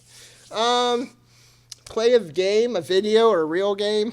You know, I play soccer all the time. Kicking that soccer ball and think it's somebody's head. Yeah, that's good. Hang out with friends. Just chill. You know, go out.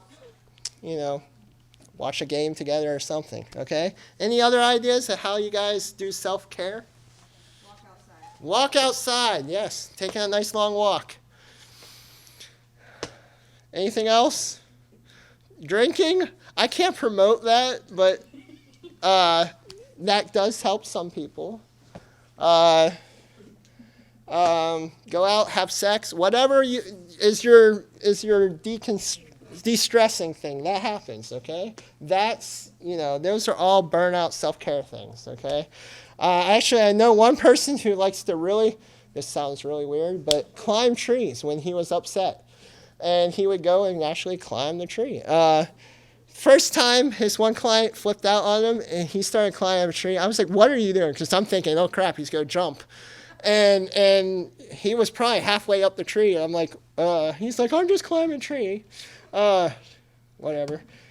Okay, some emotional regulation techniques. One thing is, and we're going to go over some of these. Diaphragmatic breathing or deep breathing.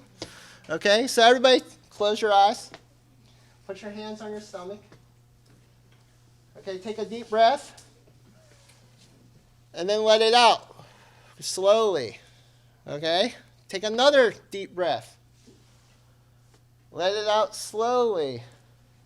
Take another deep breath. Let it out slowly. How does y'all feel? Okay, another way that you can teach deep breathing is either have a candle or a birthday cake or something, or just hold up a lighter or something like that. And blow it out. Have them blow it out, okay? Easy. Start up here. Go up here. Again, go up here. I can't do it that far. Okay? That's the easy way to teach diaphragmatic breathing that people respond to and don't even think, hey, I'm actually being taught how to breathe. Okay? Meditation. I do meditation twice a day. Usually in the morning and usually at night. Okay? There's many different ways to meditate. Guided imagery. That can be on certain people's treatment plans. Guided imagery is like this, okay? Everybody close your eyes again. We're going to go over this. Close your eyes. Okay, take a deep breath. Okay, take another deep breath. Okay, now picture a beach. Okay? Picture yourself walking on the sand. The feel of the sand beneath your toes. Listen to the sound of the waves crashing across the beach. Listen to the seagulls squawking in the air. You can taste the salt in the air. You can see the foam wash up on the beach. You can see a little sandcastle built. You might see the pier out into the beach. You might feel the heat of the sun on your skin. Now take a deep breath and come back. How you feel. Okay, that's a simple guided imagery. I did soccer this year. I had how many teams this year? I had 4 soccer teams this year. Every single practice we did a meditation thing like that. My favorite was like, what was your favorite Halloween candy? All the kids like that. Exercise, that's a good emotional regulation technique, okay? Somebody gets upset, hey, let's go jog. Hey, let's go punch a punching bag. Let's do the stairs. Physical regulation techniques. Hey, come here. Okay? Some physical or sensory-based techniques, okay, that we have used, okay? One is bilateral stimulation, okay? So some people you need a rock, okay? Back and forth, left and right, or forward and back, okay? Another thing is if they're sensory-based, okay? They like pressure. Sometimes people like pressure on their arms, okay? You can just grab their hand or have them grab your hand, okay? And they may need that to calm down, okay? Another thing is like, they like the, what's this called? Brushing. Brushing. They like the brushing thing, okay? They like that. That's a calming thing. I'm sure Kelly's baby right now is a brusher. Or a patter or something like that, okay? Now, we also have sensory things, thank you. We also have sensory things that people can do to assist them with sensory needs, okay? Sometimes they change the color of the paper. Sometimes they need certain special chairs to sit in. Sometimes they need weighted vests. Sometimes they need assistive communication to help them to regulate their emotions, okay? They can't regulate their emotions when they can't get it out and speak. That happens sometimes, okay? Am I missing anything else for sensory-based stuff or assistive stuff that anybody has? Oh, I had one client like to chew on coffee stirrers, okay? That was another thing they liked. And there's other alternative ways to regulate your emotions. There's something called tapping. There's energy. There's psychology. There's all kinds of stuff. There's like the bilateral stimulation. That's technically not a traditional one yet. Does anybody else have any ideas of how people regulate their emotions? PMR, okay, yes, progressive muscle relaxation.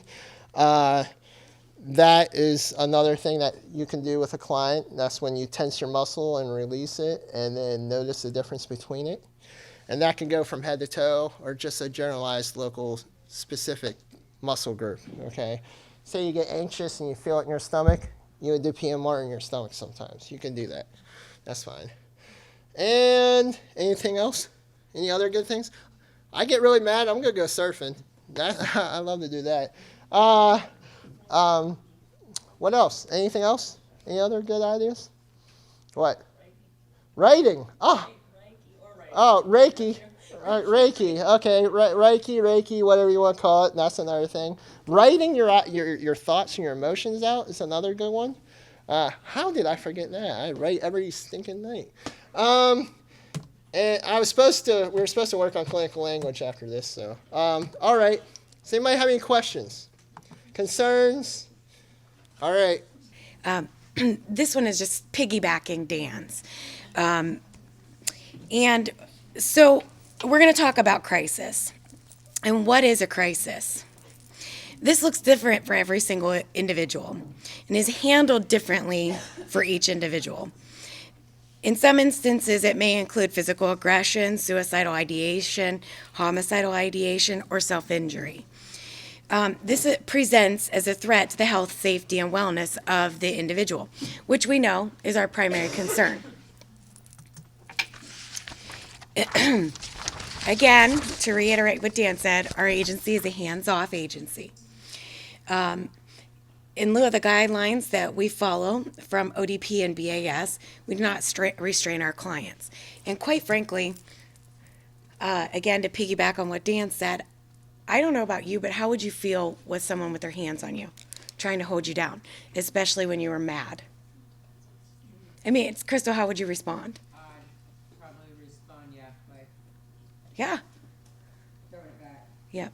All of you ladies in here, or most, can probably think back to a time where you felt intimidated by a man. I bet you most, if not all. And in that instance, how vulnerable did that make you feel? Feeling those intimidated, they're bigger than you, they're stronger than you, and what say-so do you have over your body and what you can do to protect yourself at that moment? A lot of our clients are just as vulnerable, and they are constantly in a vulnerable state. So if our first thought and our first go-to is hands-on, what do you think we lose? Huh? Trust. We lose trust. What do you think, Candy? I was gonna go with trust, but she took it. Oh, I see. Okay. She All right. lose control. Yeah, lose control. And that's one thing that, as Dan mentioned, it often makes people angry. When you lose control of yourself to someone bigger and stronger, oftentimes that escalates them, is what we're talking about. And what our whole purpose is to help them de-escalate. And this leads us to behavior support. In most instances, any client that has a known history of crisis is going to have behavior support specialists with them. And in that instance, the behavior support staff would start with a functional behavior assessment to discover the triggers and antecedents and what their known coping skills are. So some people, like we talked about, gaps in their skills and abilities. Some people have some little coping skills that they can use. So behavior support during their functional behavior assessment would be looking for those things and identifying them and helping them use them and build on them. A crisis intervention plan is also attached to a behavior support plan. So once your behavior specialist identifies what their known triggers and antecedent events and what their coping skills are, they're going to develop a crisis plan. And in that instance, they're going to be able to show you where these behaviors begin. Dan, I know I heard him mention that the moment I see my client take a big, deep breath, I know to take a step back. That's what the behavior support specialist's role is, to identify those tiny things that would let you know that it's coming. And if we know when it's coming, then we know where to put the intervention in, don't we? I know Crystal has a client, for example, that likes to rock. And typically, it's a slow and rhythmic rock. And this is when he's fine. When it gets going fast and it kind of starts looking like this, when he gets upset, that's an antecedent. We know that because he's showing that behavior, what's going to happen next. So if we can identify that, maybe we can keep that crisis from happening altogether. Guys, get it? Okay. So the crisis intervention plans, as well as the behavior support plan, just so you know, are found in the individual support plan that Candace reviewed with us. Your behavior support specialist should be able to review this with you regularly. And because you're the direct care staff, line staff, TAs, you're with your client more regularly than anyone, with the exception of the primary caregiver probably, unless they're independent. And you'd be able to identify those things, I think, pretty quickly, right? After spending time with them day in and day out. So a lot of times we honestly rely on your feedback. We rely on your feedback. You can help us add to, edit, and change things. Sometimes in an FBA, we don't get every single scenario. For example, I have had clients who reacted really well when they were in Walmart, but abreacted when they were in Target because they'd never been in a Target before. And how would you know that unless you hit every single place, which is completely impossible when you're conducting an FBA. We work as a team with our clients. Ask questions. Always ask questions. If there's something in there that you do not understand or that we did not define well enough for you, let us know. I mean, behavior support. The best thing that you can do is say, Dan, I don't understand what this word means. Or what did you mean when you said, agitated rocking? Because I'm telling you from experience, I know that the word agitated rocking means that we're doing this, but it might mean something completely different to you. And that's where we get into, our jobs become very tricky because we have to think as though a new human being is coming in and reading this plan and then using those interventions with a client. And sometimes that's pretty hard. These two beautiful human beings just put together a behavior support plan that I think they revised 11 times before we allowed it to go out into the community with the TAs and with the client and with the family, because we'd stop and look at those little tiny things and help them define better what this behavior looks like to someone else who didn't see it through their eyes. Okay? And follow those plans. So what kind of crises have you guys maybe been a part of, experienced, observed? I mean, I have seen, I've observed, and I've heard some pretty crazy stories. Anyone? You're gonna go because I'm gonna pick you. I was in a park with a client, and she got a phone call from her caregiver or her parent, and she was upset by what he said, and out of nowhere snapped and threw me down on the ground. Within like 5 seconds. Yes. So one of the biggest questions we have to ask, how does that make you feel? I mean, really, you've developed a rapport with this client. You start to get into a point where you feel somewhat comfortable with them, comfortable in your ability to identify crisis before it happens. So how did that leave you feel? Terrified. Right. And like I failed. Right. Did you fail or did you learn something? I learned. Right. That wasn't a primary one, though. Failure was primary, and then it kicked in. Sure. But Sure. it was a learning experience that I could teach others. Right. Who helped you through that moment? Dan. Right.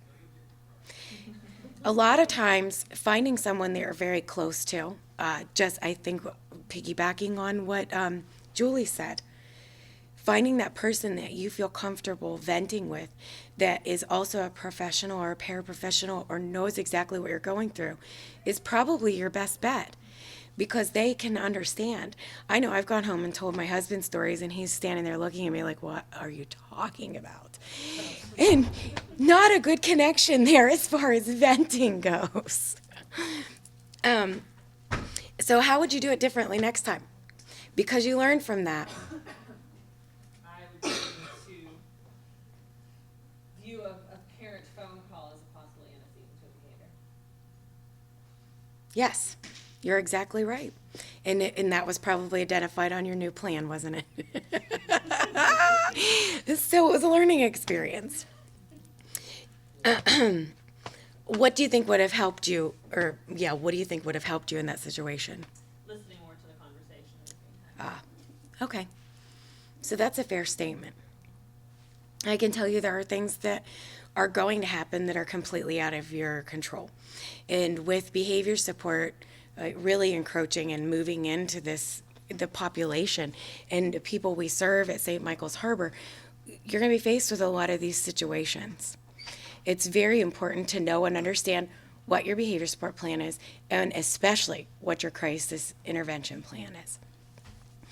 To pull from my own experience, I have this one's a little kid though, not little by the way, probably this tall, but I know that person's behaviors. Here, Dan. And while this might seem restrictive to you, with this person, it's definitely necessary. So when you're walking down the hallway with a child, you might hold hands like this, right? From my own personal experience, I knew that this was a very dangerous situation. Yes. Yep. So when I walk with him, I hold his hand like this because I'm still, hey, he has free mobility, but I kind of have control of the situation to move. Okay? Yeah. Now, I had a new worker, and it was the first day of school, and they had made a million changes, which this would go across the lifespan. I had another person on this side. I'm holding his hand like that, and she's holding his hand like this. So, my boo-boo, because as a behavior specialist, I should have thought beforehand to explain, this is dangerous. So what did Amber get? Two hands right here, because he wiggled loose from her, grabbed with this hand, and then before I knew it, I had to let go, right, to get away from them. So do you see how tiny and detailed and very well thought out something like that small situation has to be explained to detail? That's why I encourage you, talk, explain, have a nice conversation, ask questions, always. Okay, thanks, Dan. Okay, so we kind of already discussed these things about when a crisis is about to occur. We talked about antecedents, we just briefly covered them. And how do we know when a crisis is over? How do you know when it's over? How do you know? Neutral tone of voice.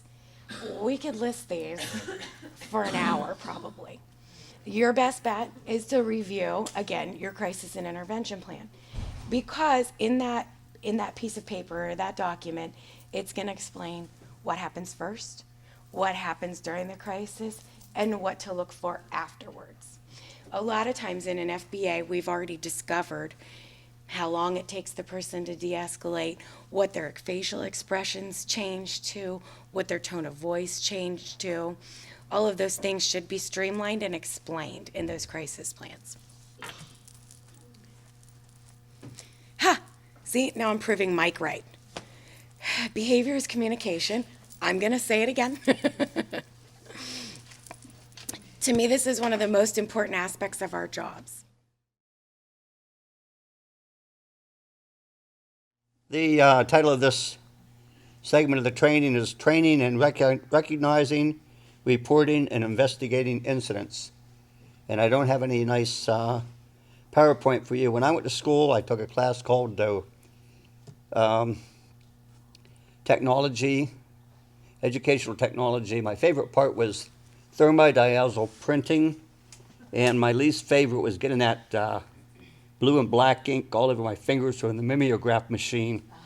So what you have in front of you is what you're going to get out of me today. A couple of handouts you can refer back to, write on them, take notes. A lot of these things have been already touched on in other trainings, other parts of the training. And that's good. So we're going to reiterate, that's something that Crystal loves. Recognizing an incident. An incident is an unexpected or unintentional event which results or could result in injury to a participant or damage to a participant or to property or to the environment or a breach of security or confidentiality. So there's a lot involved in there. Injury to the participant, damage to property, damage to the participant, the environment, and then a particular interest, I think, is a breach of security or confidentiality. And this is something we should be ever cognizant of and vigilant of guarding. Reporting an incident. Incidents happen on your watch. Incidents happen when you are in charge, okay? It's not something that a parent or caregiver or somebody tells you happened. It's something that happens on your watch. So while an incident may have occurred and been related to you by a parent or caregiver, that's not something that you are responsible for reporting. That's something that you would say, you know, did you report that? If you recognize an incident, report the incident to your immediate supervisor. If it concerns your immediate supervisor, then report to their supervisor. In other words, if somebody in my office would see me doing something wrong, something reportable, they need to go to Mike and say, Mike, Ellen did this, I don't think it was proper, this is why, I think it's an incident that needed to be reported. As was said earlier, it's a lot better to err on the side of caution, report too much, like Julie had told us earlier, than to not report at all. If in doubt, report to your supervisor, let them make the call as to whether or not it needs to be reported. What happens after it's reported? It's reported to HIPPA. And we have a certain time, we mean the supervisors, Mike has a certain time to report into HIPPA the incident, depending on what the incident was. What is reportable? Physical, psychological, sexual, or verbal abuse, or the improper or unauthorized use of restraint. Several people have mentioned St. Michael's Harbor does not do restraints. We don't do them. You get a lot of trouble doing them. Dan pointed out there is a Good Samaritan law. That doesn't mean no restraint if your client is running out in front of a Mack truck and all you have to do is grab them and pull them away. Mike pointed out last year there's a kind of a 30-second rule, whereas you can, with as least amount of restraint as possible, keep that person from doing harm to themselves or others. But when I was with St. Anthony's Point, we had an old Marine taught us restraint training, and that guy showed us how to take care of business. We don't do that anymore. So remember about restraints. When in doubt, don't do it. If they're running in front of a Mack truck, there won't be any doubt. You'll restrain them. Death. If someone dies and you are responsible for that person at the time, you need to report that. Okay? You'd, of course, call 911. You would notify your supervisor. Supervisor's got to notify Mike. You can bet on that. Everything will take place that should take place. A reportable disease. I've given you a list of reportable diseases that you can refer to.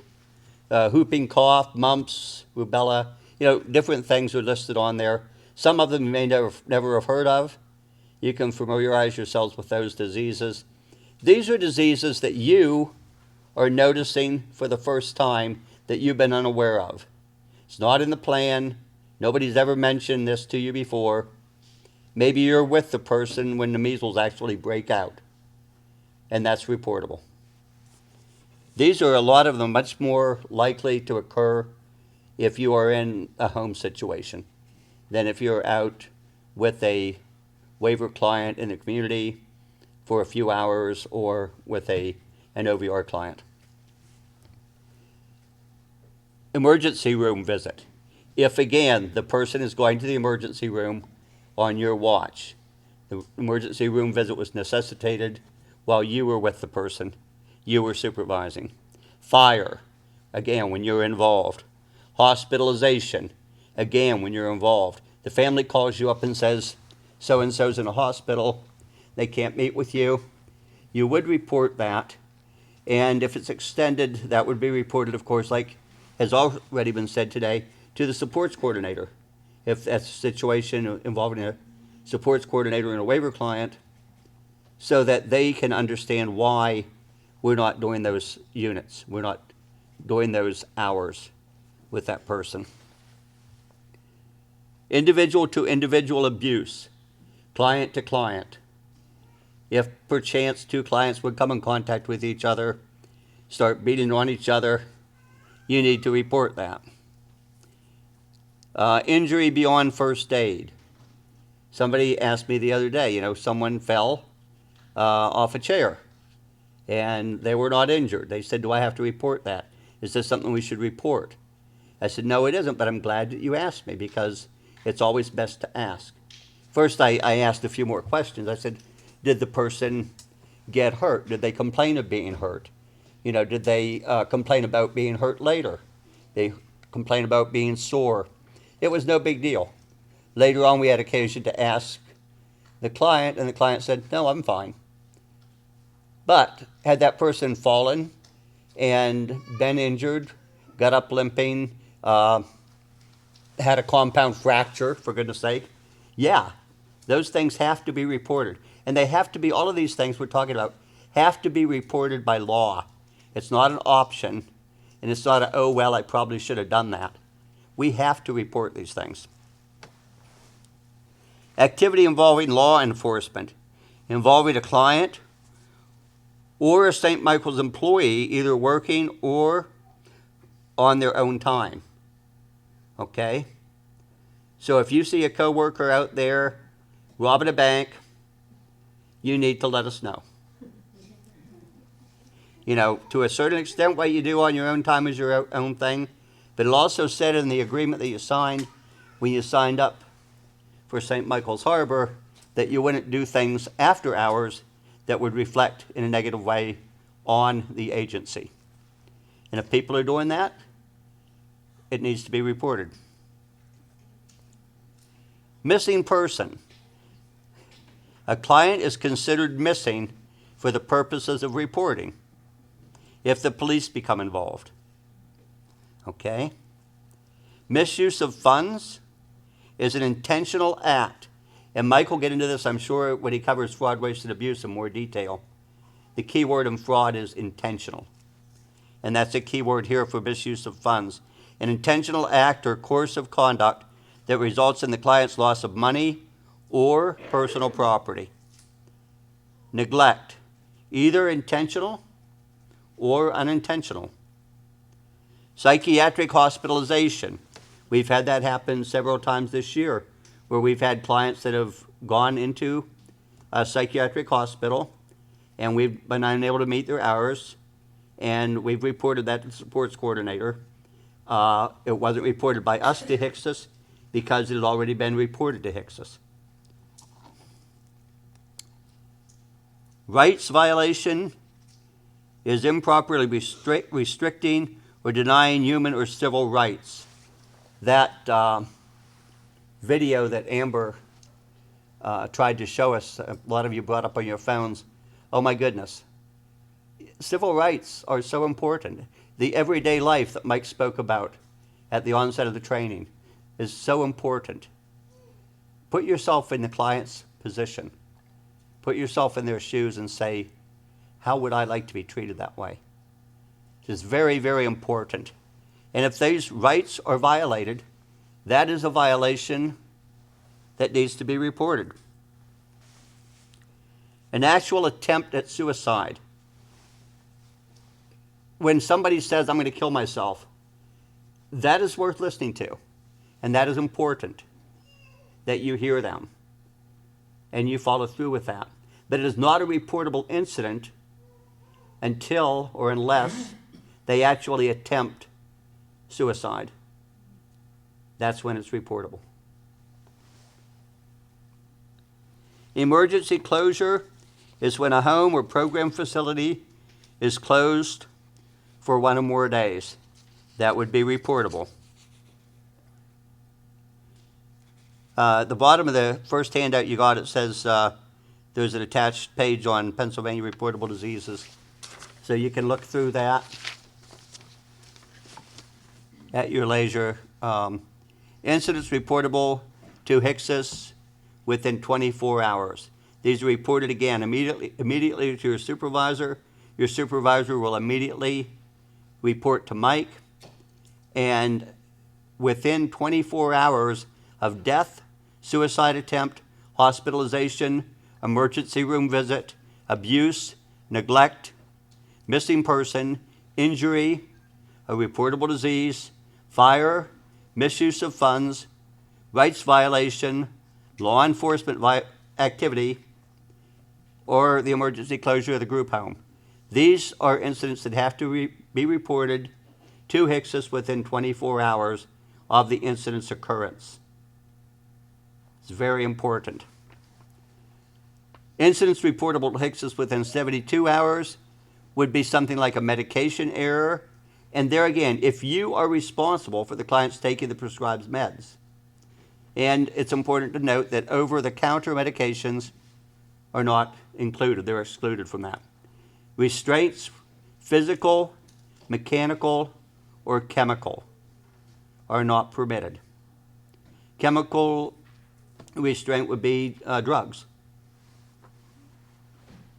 Please note that if a death, hospitalization, psychiatric hospitalization, emergency room visit, or injury requiring treatment beyond first aid is the result of a medication error or the use of a restraint, a report has to be initiated within 24 hours. And of course, that should never be the case. Should never be the case. Why? Because we don't use restraints. If after a report of an incident has been filed, it is felt by the administration of St. Michael's Harbor that further investigation is in order, the agency may investigate or initiate a certified investigation. That would utilize the services of the agency's certified investigator, and if it's deemed necessary, law enforcement. When there is an investigation where it's felt by the administration that law enforcement should be involved, law enforcement's investigation always takes precedent over that of the certified investigator.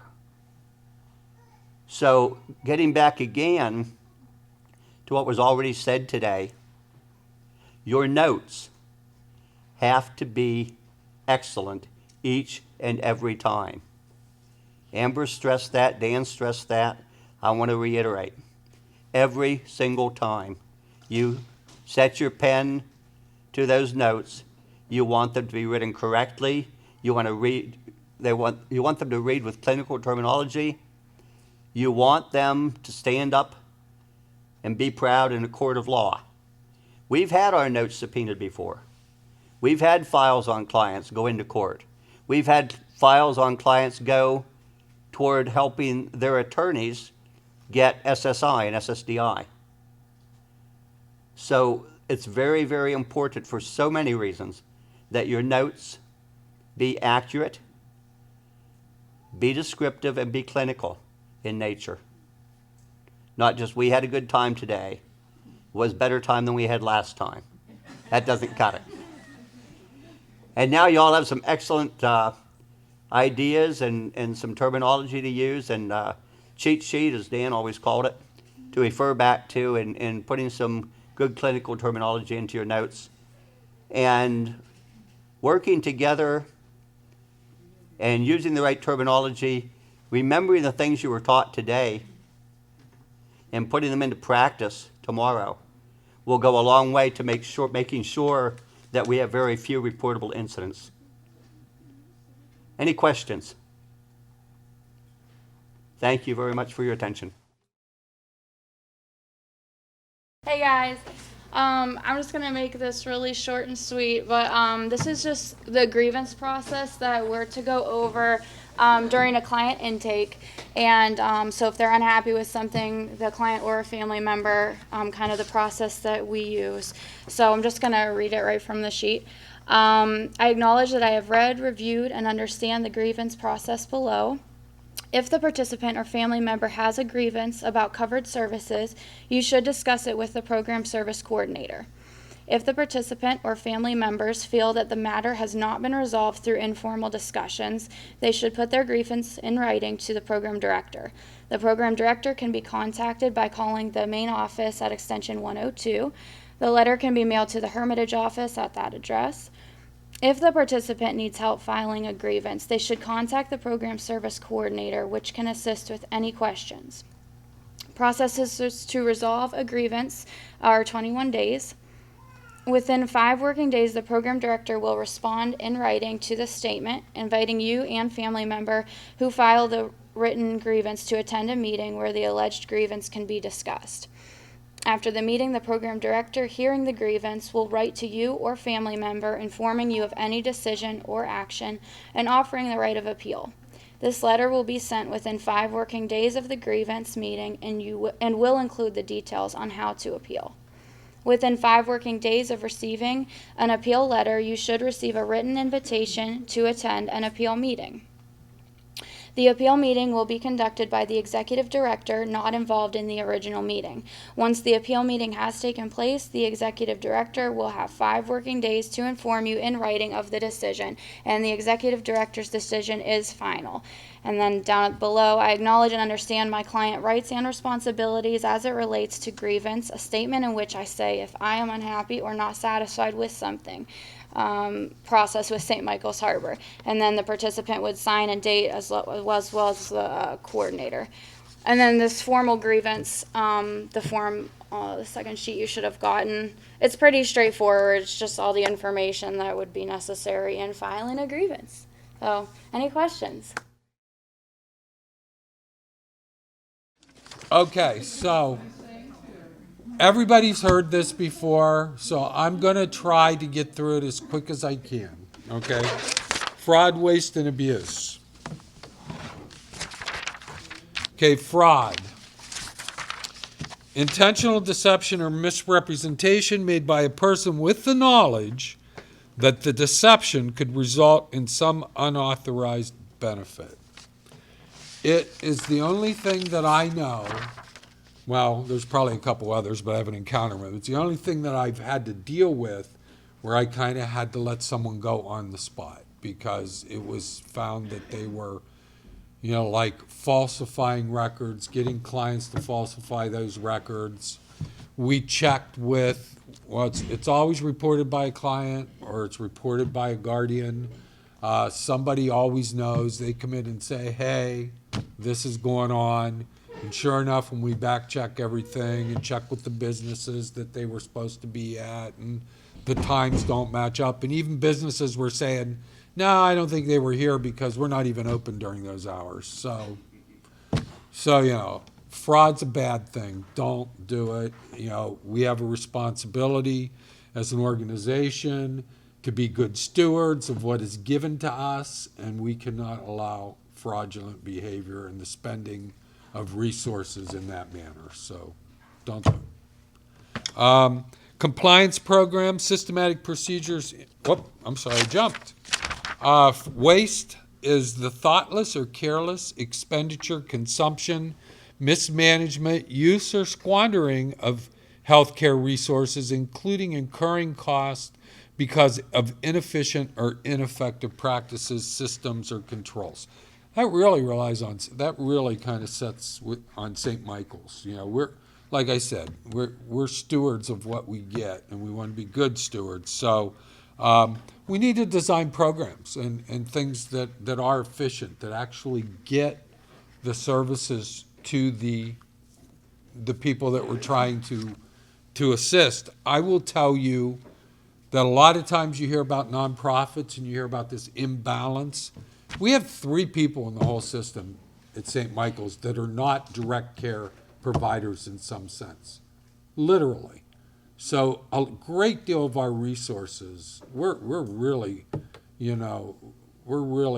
good as far as, actually putting those resources to dealing with clients.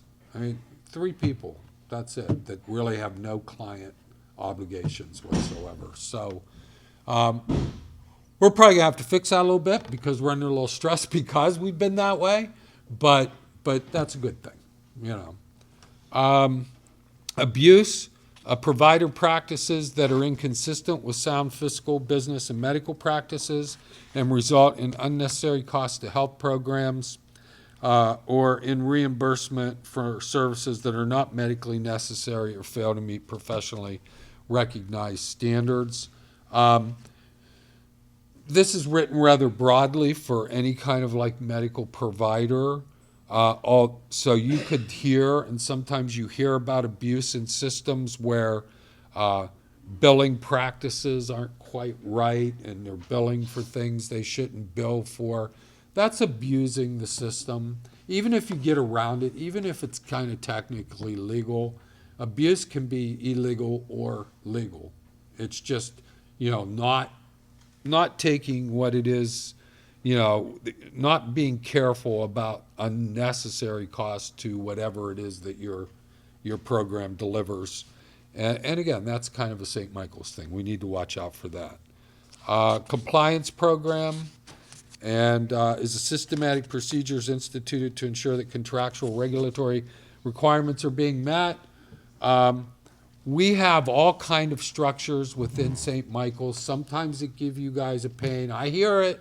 I can hear people from Erie sometimes saying, why do I have to send that in? Or why are they after me about that? I mean, I hear it. I hear it all the way from up there sometimes.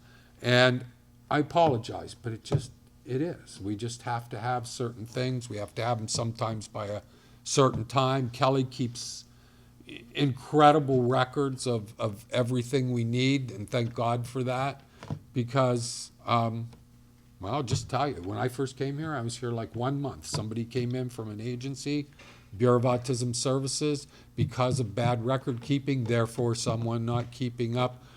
We were not qualified to give service to the tune of $5,000 to a client. We gave all that money back. And Jill hated it because Jill had to rebill all those dollars. And because she bills in a block, she couldn't just pull the one out and stuff. She had to pull everything out and rebill everything that was good. There's reasons why people ask you for things. Just, do your best to get it to them when they ask for it. So we're always checking. We're always trying to be compliant. That's our job. That's what we try to do. Compliance risk assessment, process of assessing a company's risk related to compliance with contractual and regulatory obligations. So that's, we're trying to, be proactive. We're trying to make sure that, from what we know and what we can tell is required of us, that, we're taking the proper assessments and risk assessments to make sure that we don't get, we don't get in trouble. We don't, the services we provide aren't put in jeopardy because we're just not paying attention to what, the state or the counties are telling us we need to do. So again, we do that all the time. Compliance work plan, prioritization of activities and resources based on the compliance risk assessment, and program integrity. I'll throw these two together. Steps and activities included in the compliance program and are specific to fraud, waste, and abuse. So it's not enough just to say we watch. We also have to engage in some kind of activity that when an agency, a state agency, a county agency says, what are you doing about this? We really, really have to be doing something about it. We have to be making sure that we have integrity in the systems that we operate and stuff. And if we're aware of it, we can't just go, oh yeah, we know.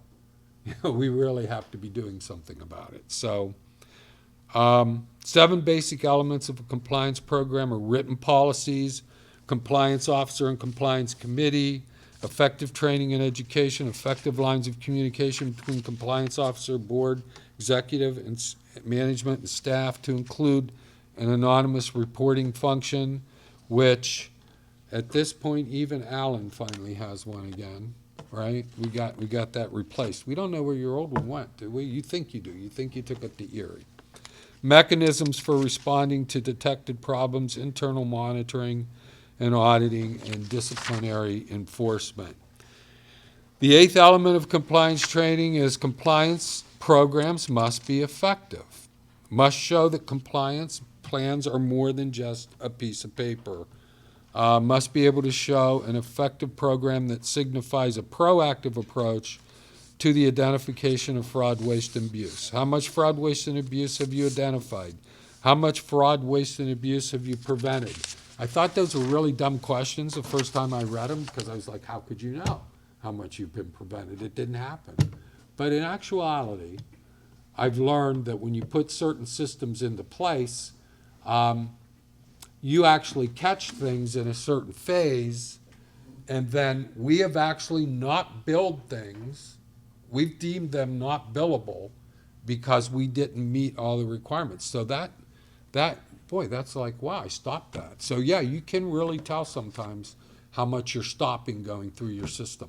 So, and we do pretty good. And Samantha's a big part of that. She sees so much that goes through St. Michael's Harbor, and she checks to make sure that everything's right. Kelly did a lot of that for a long period of time.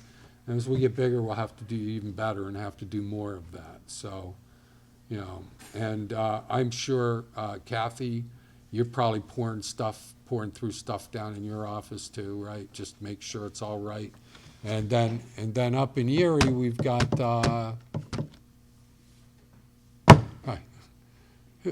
Robin doing that. So there's always people that are looking at your stuff. Just like I heard earlier that what you write really matters. I think you'd be surprised how many eyeballs actually fall on the things that you write. I think if you really followed the trail, I think you'd be amazed. There's lots of eyeballs on what you do. So for lots of reasons. So, and by mostly you do it really well, and I appreciate it. I was in and I'll just go off a little bit of script here, but I was in an audit this year, and I walked in to give them some other materials that they wanted, and I heard them talking to each other, and there's 3 ladies in there, and they were from the county agency, and one of them said to the other one, "Wow, these are really, really good notes." And you could tell the way she said it, they see a lot of really, really bad notes. Mm-hmm. So that made me feel good. So, I'll pass that on to you. So,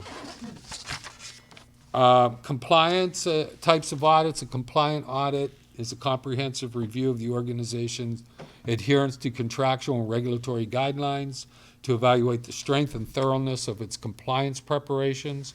Auditors review policy and procedures, internal controls, and risk management procedures over the course of an audit.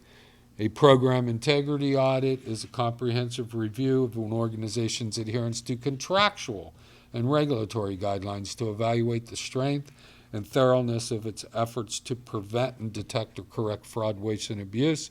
And a claims audit is a review of medical records and other relevant documents to determine whether the documentation supports payment of a claim for services. I did all 3 of those together because I've never seen an audit that doesn't do all 3 of those together.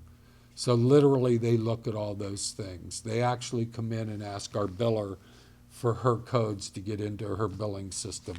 What they do in there, I don't know. I don't want to know. But they look through all of her stuff, and they look through all that. So they do a compliance, program integrity, and claims billing audit, everyone that I've been through at the same time. So, recognizing fraud, waste, and abuse. Different schemes, phantom patients. It'd be tough for us. Some of this is not going to apply to us. You've heard about these things in the news. But since we get most of our clients from the county or from OVR, it would be really hard for us to create a phantom patient because who would we bill it to? No one gave it to us, so who would we bill it to? So some of these things don't matter for us. Billing for services not provided, well, that's kind of like fraud. If you're like saying you're somewhere and you're putting in for a service there, you're billing for a service not provided. If your hours are not right or you're not telling the truth about where you were or what you were doing. Billing for more hours than in one day. Again, I imagine that could happen. It could, believe it or not, we could actually do that because we do 24/7 care. And then we also have services on top of that sometimes. But if you could only bill 24 hours for one service, you could never do more than 24 hours for one service. Using false credentials, again, most of our clients are showing that information before they ever get to us to qualify for services. But in some settings, that could happen. Double billing, getting paid the maximum allowable amount for the same service by two separate funders. I don't know, that would be hard for us to do too, but you shouldn't do that. These are just general claims that happen in the medical arena. Representing the diagnosis or misrepresenting diagnosis to justify the service. I would have said no until kind of recently, but now with this behavioral support team, we are writing diagnostic kind of things when we're doing an FBA. We're looking at and saying what, if not in diagnostic language, at least in behavior, what people are engaging in. So we could misrepresent, and not that we would, but we shouldn't ever misrepresent what we're seeing just to develop a billing for that person or something. Billing for non-covered services, billing for educational groups or for computer-based services. The interesting thing that we always bring up is we always talk about transportation. You cannot bill for transportation. You should never even put on your form, you shouldn't even just be transporting someone. You should always take that opportunity to be talking about what you're going to be doing when you arrive somewhere, or, talking about, if it's an OVR client, how somebody, what kind of jobs that you're looking for, or, what proper interview techniques are. You really shouldn't say transport client, because you can't put that on a form, because if you bill for it, it's a non-covered service. So, so that's why, you don't want to bill for non-covered services. Upcoding, we really don't use a code system that way where you could upcode like you could maybe in a doctor's office or a pharmacy. But failure to collect co-insurance, that happens to us sometimes. I mean, that we have to collect co-insurance, because if you are like an OVR client and you make too much money, your family makes too much money, you could be charged for that service. And we have a couple people in the system right now who are exactly in that situation where they're paying for a service. They may be paying for all of it or some of it, but failure to collect any kind of co-payment established, like say OVR picks up 80% and they have to pay 20%, we have to bill that amount, and we do. Inappropriate documentation for services billed. Failing to document a progress note appropriately, supporting that service was billed. Hopefully you all still get a lot of talk with your coordinators about what a progress note looks like, and hopefully they should be giving them back to you still on occasion when they feel like it just isn't up to that standard. Is that still happening out there with everybody? Because it really needs to be. If it's not, but because they do come through, and I told you, they look at those notes and they read them and they say, does this match the objective? Does this match the goal? They do that, and we get rated on it. So, make sure you're writing to your goals. Make sure you're writing to your objectives. You know what I'm talking about when I say that? Just make sure you're doing it. Lack of computer integrity. Not a lot of issues there, but there are some people that we would not want their passwords to be given up. Jill's a good one, the biller, no one should have her password. So, so make sure that, we have to make sure that we protect computer integrity. Failure to resolve overpayments, that situation where we had to give the $5,000 back, that's called an overpayment. So, because we were not justified in our billing of that for various reasons. So, you have to resolve any overpayments. We do. Delays in discharge to run up a bill. We don't really have that kind of situation, although we could make a case that if we're not documenting properly someone's progress, that could have an effect on whether or not and how much service they get down the road. So, you know, in a way, we could kind of like get into that area. In other words, keep services longer when they really should be maybe reducing, you know. So we got to be careful about that kind of stuff. Duplicate documentation from separately billed services. I hate to say it when I come in. We've done that. I've seen the cut and paste monster. It's been sent to me by BAS and said, you can't have 6 monthly reports saying the same thing with one word changed, you know. So that was a long time ago. These are old things that don't happen anymore. But yeah, so that's duplicate documentation for separately billed services. We actually wrote the same thing each time. Separately billed services, same documentation. So yeah, can't do that kind of stuff. Kickbacks, obviously, we can't bribe anybody in the county or anything to send us clients. But we can do a really, really good job so that they want to send us clients. That's what, you know, that's been our MO. That's what we want to continue to do. Forgery, you can't forge anybody's anything. You can't sign anybody's name but your own. You know, if it's not your own name, don't ever even think you can sign it. You can't. Impersonation, pretending to be a person who has a medical card in order to receive treatment. I don't know how we would see that, and if that were even necessary, it would happen, like I say, at the county level or something like that, where they'd have to present that. And then when we get them from the county, we're going to say, oh, county sent them to us, so, you know, we're going to trust all that. Co-payment evasion, we just kind of talked about. If there's a co-payment, they have to pay it. We have to bill for it. Providing false information, misrepresenting income, for example. So I know OVR is going to charge them if they put down their real income. And I say to them, look, if you just write this amount, then you won't have to pay anything, you know, for OVR services. So maybe I'm not providing false information, but I'm telling someone else to provide it. Can't do that. Don't encourage others to provide false information. Don't do any of that. Sharing of theft of medical benefits or theft of medical benefits. Again, we don't typically see identification cards and stuff, so that would kind of happen somewhere else. But obviously, you know, you should, if someone's getting a service and they have a card, you should make sure that that's them.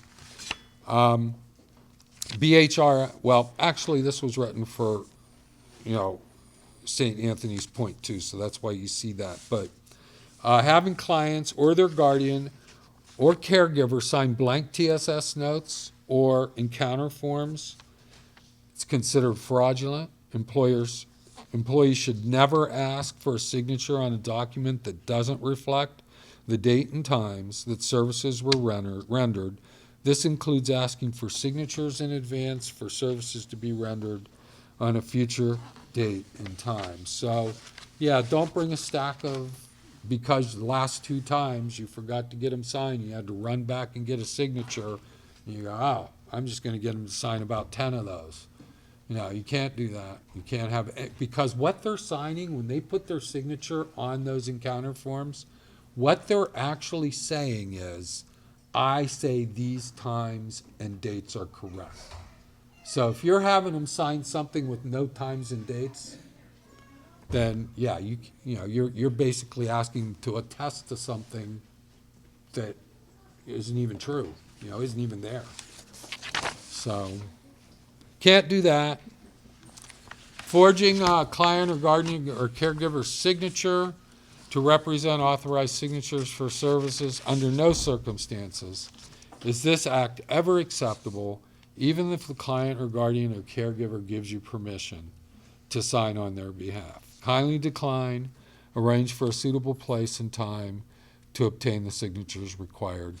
I guarantee you that any of your coordinators, any of your supervisors would much rather put up with the inconvenience of you having to run out and get a signature than to find out that you actually signed something and then have to do something about that. Trust me, they would prefer the other one. So, forging or incorrectly reporting hours of service, we kind of talked about that. I told you that story. That's going to get you every time. Someone's going to know you weren't there, or someone's going to know you weren't where you said you were. It's just going to happen. You're going to get caught. Just know it. Don't do it. Not working clinical hours as prescribed. I kind of like try to blend some of these things in, and when I think about it, I think about Amber's unit, and I think about, you know, the types of things they do there and the types of services that they are providing. And I think of them as kind of, because down here it says not working non-clinical hours and reporting them as billable. So there's a difference between what we do in these different programs now. And if you're working, if you have clinical hours, you got 10 or 15 clinical hours a week, which are billed at a different rate, you know, you need to do those. And you can't take non-clinical and say, oh, put them into clinical, and you can't take clinical and put them into non-clinical. We have to have a real differentiation here so that we're actually, and there, I don't think there's going to be a problem, but I never really talked much about this here, but now that we have different services, we have to be clear about which services that we're delivering, and they are not, you know, you can't just slip one in for the other one, you know, so whatever, whether it's non-clinical or clinical hours, they have to be reported accurately. And you know, you have to, enough said about that. Responding properly to suspected fraud, waste, and abuse. So if you suspect any form of fraud, waste, or abuse, you may report the concern to your clinical supervisor or the designated site compliance officer at each office. You may also report directly to the agency compliance officer. The issue will be reviewed by the Executive Compliance Committee and resolved appropriately. So, I think you should just go to the next page. The Executive Compliance Committee is Deb Mikita, Mike Mikita, Darla Sobek, and some of you do not know her. Everybody in Hermitage knows her, but she's the agency compliance officer. Kelly Jones, and you all know Kelly, is also on the Executive Compliance Committee. So Darla, like I said, is the agency compliance officer. There's her number, her extension. I don't know if that's the same extension as it used to be. Do you know, Amber? Probably not. But that's the number, and that is her email. So site compliance officers are Kelly Jones in Hermitage, Darla in Hermitage, Franklin is Kelly, Erie is Kelly, and if you, again, if you have any issues and you need to report something, you think you see it, but you just don't want to put yourself out there, there is that box, that usually it's a suggestion box in every waiting room. Just type something up and put it in there. Let us know if you see anything, okay? And then at least we'll be aware and we can kind of, you know, check it out. All right? I'm done. Everybody ready to go?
I'm John Tomes, the president of EMR Legal, a HIPAA consulting firm, and also the president of Veterans Press, which publishes HIPAA compliance products.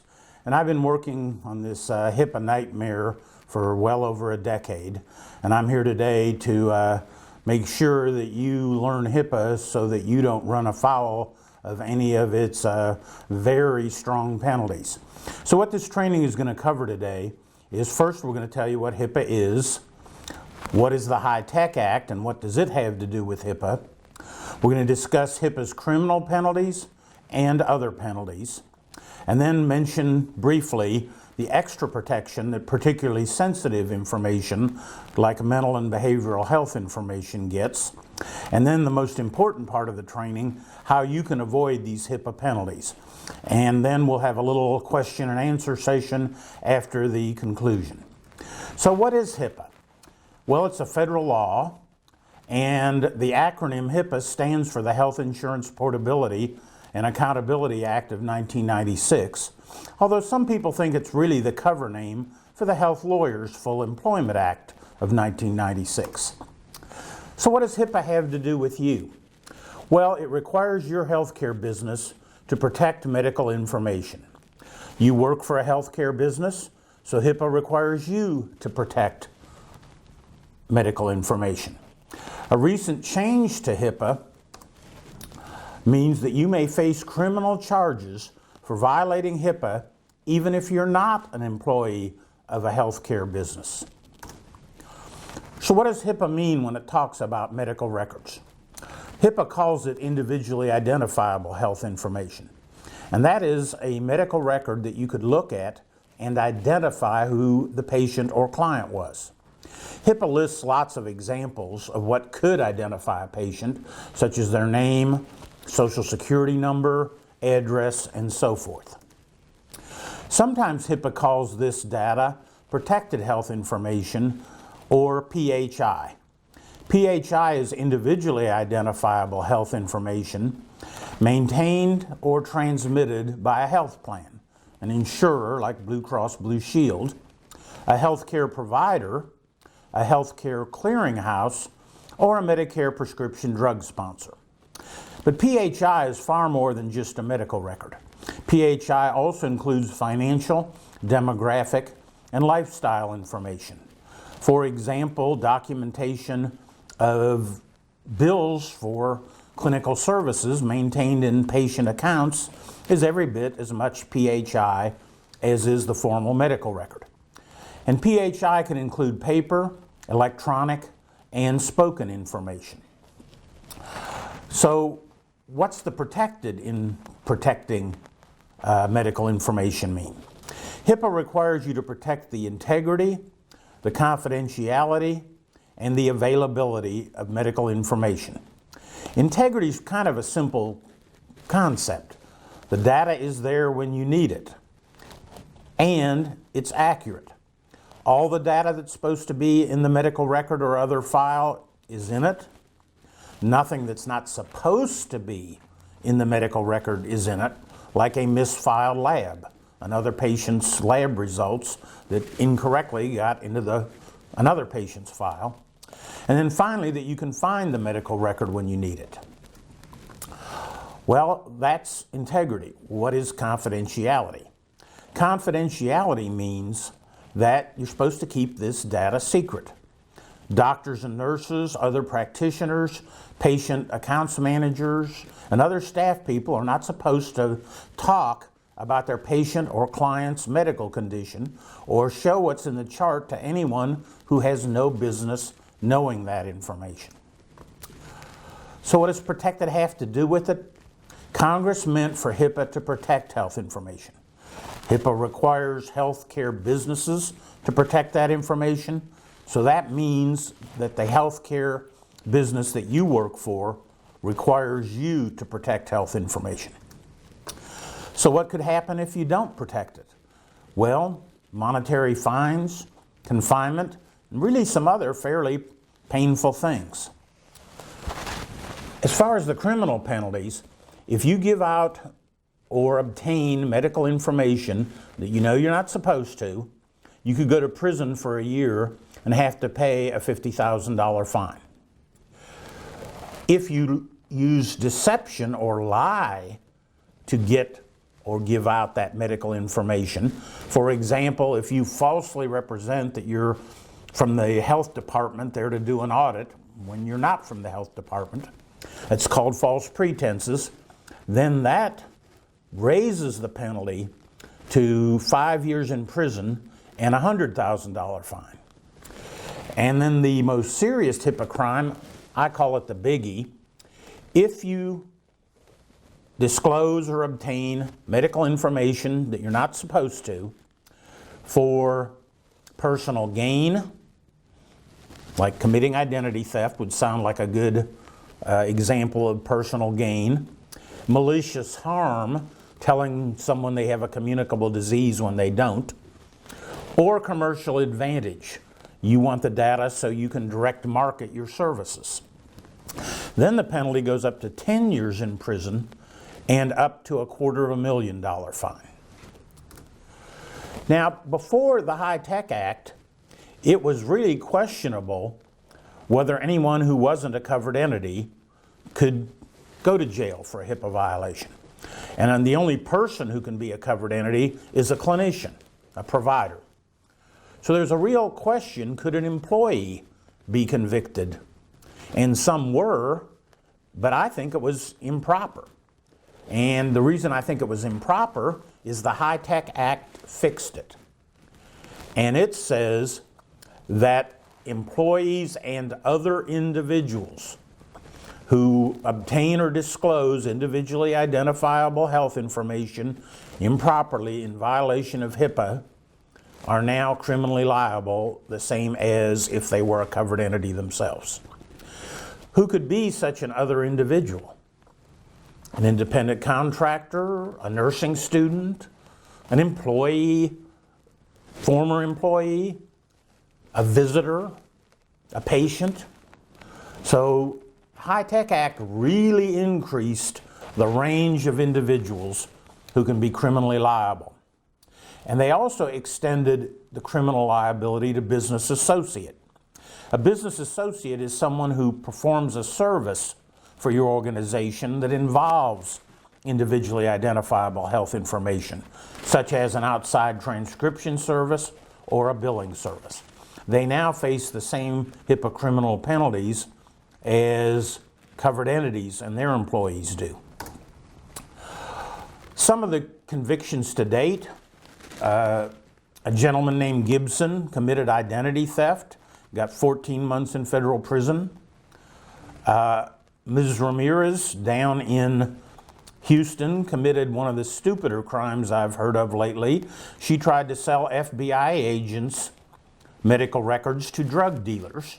The only problem with her brilliant criminal plan, the drug dealer she picked out was an undercover FBI informant. And the FBI took a dim view of that crime, so she got 6 months in prison. Machado and Farrar committed an identity theft. Machado only got home confinement because she testified against Farrar, who is the only one to date who has pled not guilty. Everybody else has pled guilty, and I think that's because the HIPAA crime is easy to prove. You didn't have authority to do what you did with the information. Since he didn't have a plea bargain, and it was a fairly major identity theft, he got 87 months in federal prison. Howell, Meckenstock, and Stevenson worked at a counseling center in Oklahoma City. Howell got 14 months for giving the other two the data that they used to commit identity theft, and they got 119 and 168 months, longer than I'd care to spend in federal prison. Smith blabbed to her husband. Her stupid husband called the patient and threatened to use what Andrea had blabbed to him against the patient in a lawsuit. This did not amuse the patient, so she went to law enforcement. And because Andrea's husband had a big mouth, she ended up with a federal conviction, 2 years probation and 2 years community service. Kind of is a good illustration about, you talk to family members about your patients or clients, it can really jump up and bite you. Miami Saw Palmetto Hospital in Florida, another identity theft. The medical records staff member got 2 years and the accomplice 11 months in prison. A doctor and 2 hospital employees in Arkansas accessed a celebrity's chart after she'd been murdered just out of curiosity. And yeah, they avoided jail because they didn't try and sell this information to the National Enquirer or something. But the doctor and the other 2 each got 2 years probation and community service. And I will ask any of you out there who are clinicians or who work in human resources, what are the chances of a physician with a federal felony conviction getting privileges at a hospital? Insurance claims clerk and Johns Hopkins patient services worker committed yet another identity theft, and each got 5 years in prison. Isaac Smith, 6 years for accessing United Healthcare flexible savings accounts for identity theft. And here's one that really strikes me as showing how serious they are about enforcing HIPAA. A UCLA health system doctor accessed Leonardo DiCaprio's chart and Barbara Walters' chart just out of curiosity, and he is, as I film this, in federal prison. And yeah, he only got 4 months, but from having done a fair amount of criminal defense and visiting my clients in various prisons, 4 months would be far longer than I'd want to spend in federal prison. Well, what else could happen besides these criminal penalties? And there are more that I haven't told you about, but I think we've given you the picture. You could get terminated for a HIPAA violation. And if it's a serious one, your employer almost has to terminate you in order to avoid worse liability on the part of your employer. If you know that someone else violated HIPAA, you must report it. If you don't report it, you could get terminated. If you have a professional license to be a doctor, a nurse, or a therapist, for example, and you break the HIPAA law, you could get fired on the spot, and you could also lose your license. Your employer could be fined, and maybe even be criminally liable if your employer is not HIPAA compliant, and that non-compliance helped you or someone else commit the crime. After that doctor at UCLA Health System was convicted and sent to jail, the Department of Health and Human Services fined UCLA Health System $860,000 because they didn't have the security in place that might have prevented that doctor from improperly accessing those celebrity charts. Providence Health got a $100,000 fine for losing portable computers. CVS Pharmacy got $2.25 million fine for throwing used prescription vials out into a dumpster without defacing the label, and also for throwing paper prescriptions out into the dumpster. Massachusetts General Hospital got fined $1 million. It's called the $1 million subway ride case because an employee left paper records on the subway just with rubber bands around them, not in a locked briefcase or anything. And then the big one to date is Signet Healthcare. They got a $4.3 million fine for denying patients access to their chart and then trying to obstruct the Office of Civil Rights of Health and Human Services investigation into those patients' complaints. I really doubt that your employer has $4.3 million to spare on HIPAA fines. So how do you avoid these hassles? Well, the most important thing is keep your mouth shut. Another important thing that's becoming more and more important is watch the use of social media. There was a doctor back on the East Coast, and she complained about how stupid one of her patients was on Facebook. She didn't say this patient's name, but the procedure that she talked about that she performed on the patient was unique enough, not It's not like something that happens to everybody. It was a very unique procedure, so everybody could easily figure out what patient she was talking about. Now, I think besides firing her for a HIPAA violation, as happened, she should have been fired for stupidity. How are you going to attract business if you're bad-mouthing your patients on Facebook? Observe the need to know rule. If you don't need to know the data, don't access it. If the person you're talking to doesn't need that information, don't tell it to them. Use and disclose the protected health information only is permitted by the HIPAA law, any other relevant law, and your employer's policies and procedures. And when in doubt, ask. You want to find out who your privacy officer is. Of course, you want to start out with your immediate superior, but if they don't know the answer, one of the duties of the privacy officer is to answer those kind of questions. Follow your employer's policies. You got to read them, understand them. If you don't understand them, you got to ask the privacy officer what they mean. But the most important thing to do is to follow them. Pay attention during HIPAA training. Take action when you either suspect or actually detect a breach. Take any necessary immediate action. If a paper record is burning up, try to stop the fire. And you say, what's that got to do with HIPAA? Well, remember, you got to protect data integrity.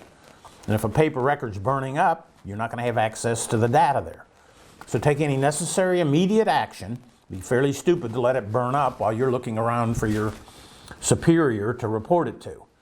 Then, when any necessary immediate action is finished, then report it as required by your report and response policy, or whatever your employer calls it.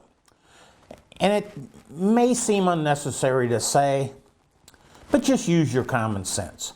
There's very little in HIPAA that isn't common sense. Now, I'm going to keep talking about keeping your mouth shut.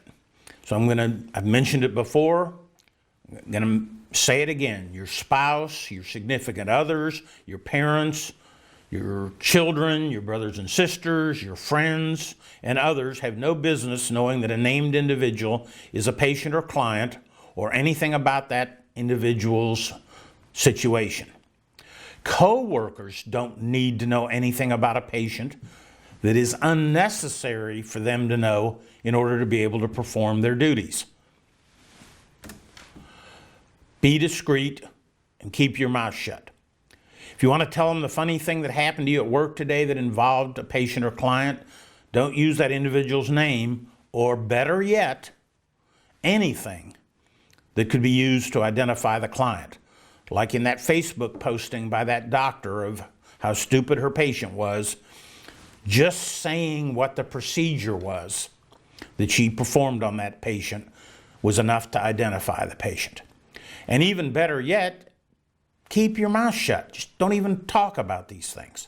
Remember what happened to Andrea Smith, who blabbed protected health information to her husband, and now she has a federal conviction, 2 years probation, and 2 years of community service. Observe the need to know rule.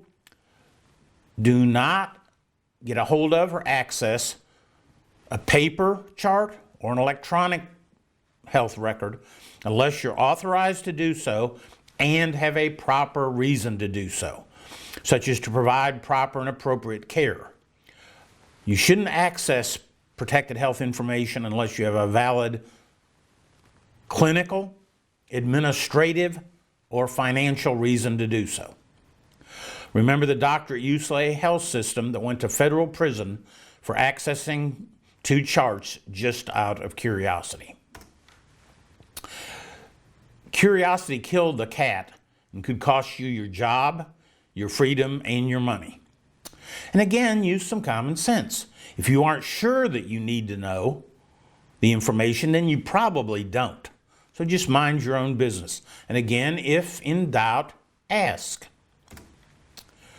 Use and disclose information only is permitted by the law and company policy. Your employer's policy should tell you exactly what uses and disclosures are proper. And if you don't know, again, don't hesitate to ask. Follow the policies completely. Again, when in doubt, ask, and again, use common sense. Now, not only does HIPAA have a privacy rule that requires you to treat the document as confidential, it also has a security rule that applies to electronic health records. Nothing in HIPAA actually requires your organization to automate or to have an electronic health record. But if you do, then the security rule tells how that data must be protected. It does not, however, cover paper records and oral communications, although the privacy rule has a security component in it that requires you to have appropriate safeguards for all protected health information. So it's kind of got its own little security rule tucked in. There's 4 categories of security requirements: the general rules, administrative safeguards, physical safeguards, and technical ones. Each of these has standards, and most standards have what's called implementation specifications, which give you guidance as how to meet the standard. The general provisions in Section 164.306A ensure confidentiality, integrity, and availability of your electronic PHI, protect against reasonably anticipated threats or hazards to the security or integrity of your data, protect against unauthorized use or disclosure, and ensure compliance by the workforce. And workforce doesn't just mean employees. Workforce can be students, it can be volunteers, it can be independent contractors. Flexibility of approach is an important concept in the security rule. A lot of time you'll hear so-called HIPAA experts saying you have to use this firewall to be HIPAA compliant. And that's just nonsense because of Section 164.306B, which says that your organization can use any security measures it wants that allow it to reasonably and appropriately meet the standards and implementation specifications of the security rule. And in deciding what to do, what is reasonable and appropriate, you get to consider how big you are, how complex your operations are, what your capabilities are. You get to consider what your infrastructure consists of, and you get to consider cost. And finally, you get to consider the probability and criticality of potential risks. How likely is the event to happen, and how harmful will it be if it does happen? So you don't have to waste your presumably limited HIPAA budget guarding against something that's never going to happen and not very harmful if it does happen. You save your resources for the things that are likely to happen and very damaging if they do. Here's a list of the administrative safeguards. I'm not going to read down it because we're going to talk about them. The first one is the security management process. It requires your organization to do a risk analysis, determine what the risks are to your data, and what security measures would be reasonable and appropriate in order to protect your data. Risk management is the next step. It's nothing more than actually implementing the security measure your risk analysis tells you that you need.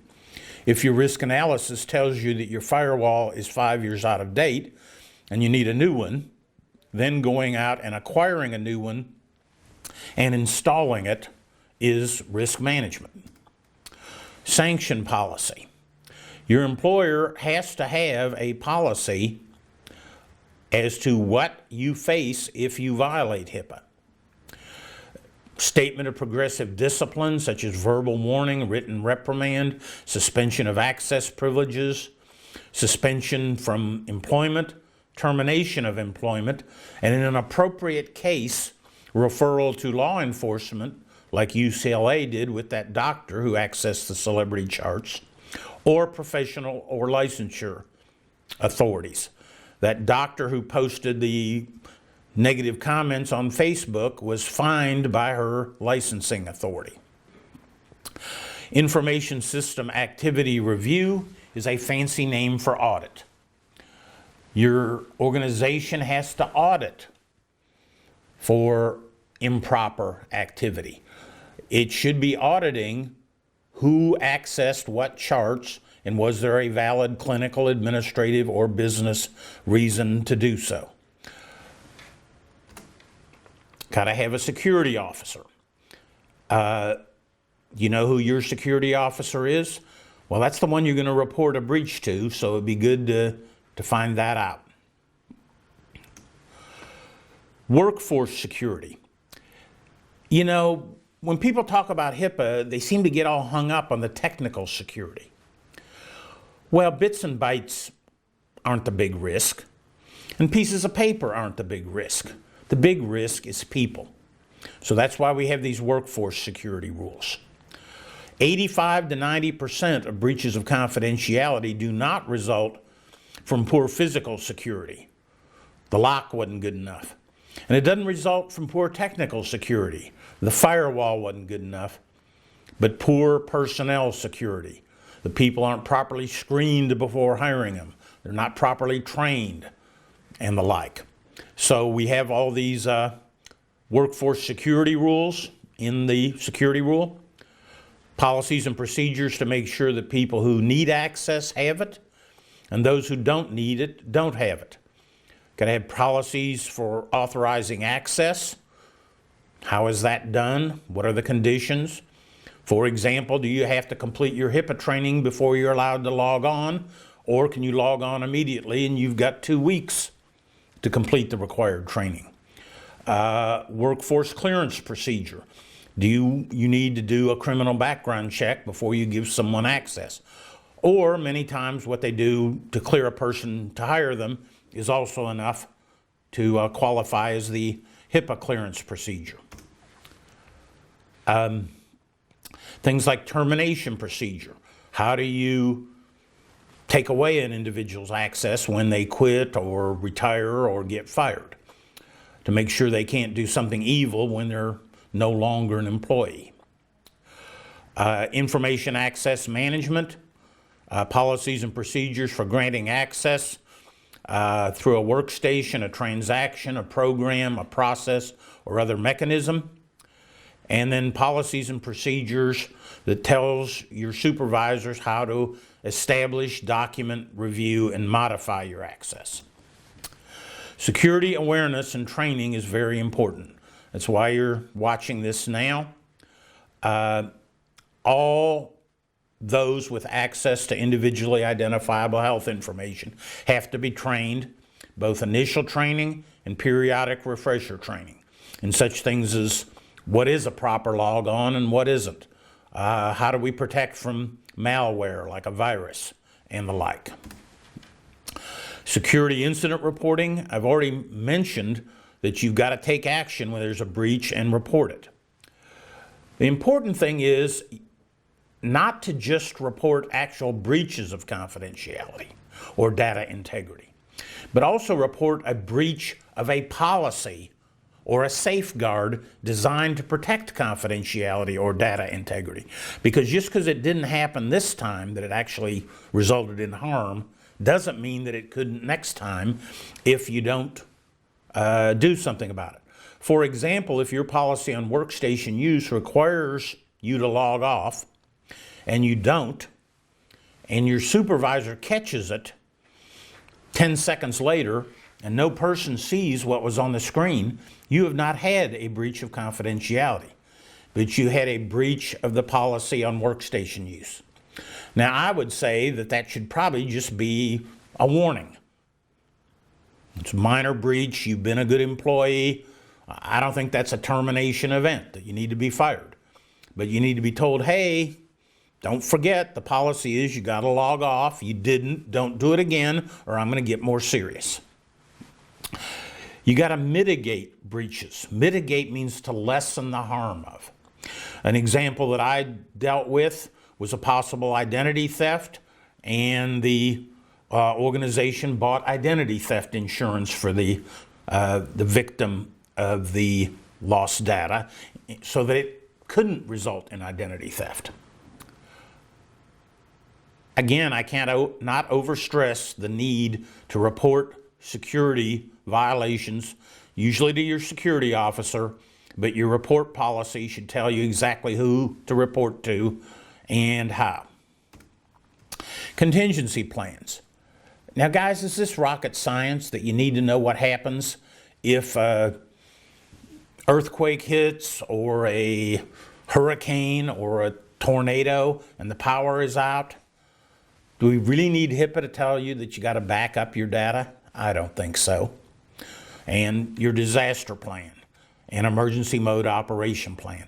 And again, these are just practical things like if the power goes out and the backup generator runs out of gas, who distributes notebooks to the clinicians for them to take paper notes during the power outage, and then who recovers those notebooks and properly integrates the data into the electronic health record when the power comes back on. Testing and revision. You know, if I had a backup generator, I wouldn't want to learn that the gas in the gas tank had gone bad during the power outage. I'd want to have in my disaster plan someone responsible for going out and firing it up periodically or changing out the gas. Evaluation. This means that your organization has to redo that risk analysis periodically. I usually suggest at least annually.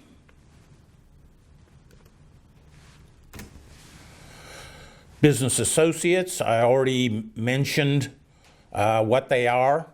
Things like transcription services, copy services, billing companies. Got to have contracts in place with them. That's the administrative safeguards. The physical are access controls. How do we physically, by a lock or a card key or something, prevent unauthorized people from getting access to the facility and to the workstations therein? How do people behave at their workstation? We already used the example of forgetting to log off in violation of the workstation use policy. Workstation security, how do we keep an unauthorized person from sitting down there? And then device and media controls. That was obviously what that hospital that got fined the $100,000 for lost laptops didn't do a good job of. They didn't keep a good track of their laptops and have their people ensure that they didn't misplace them.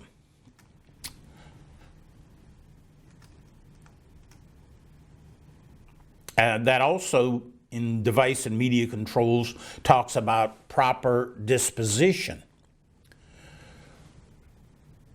Remember, CVS Pharmacy, $2.25 million fine for not properly disposing of prescription bottles and written prescriptions. So you've got to, of course, have that in place for your electronic PHI, as well as things like prescription bottles and handwritten prescriptions.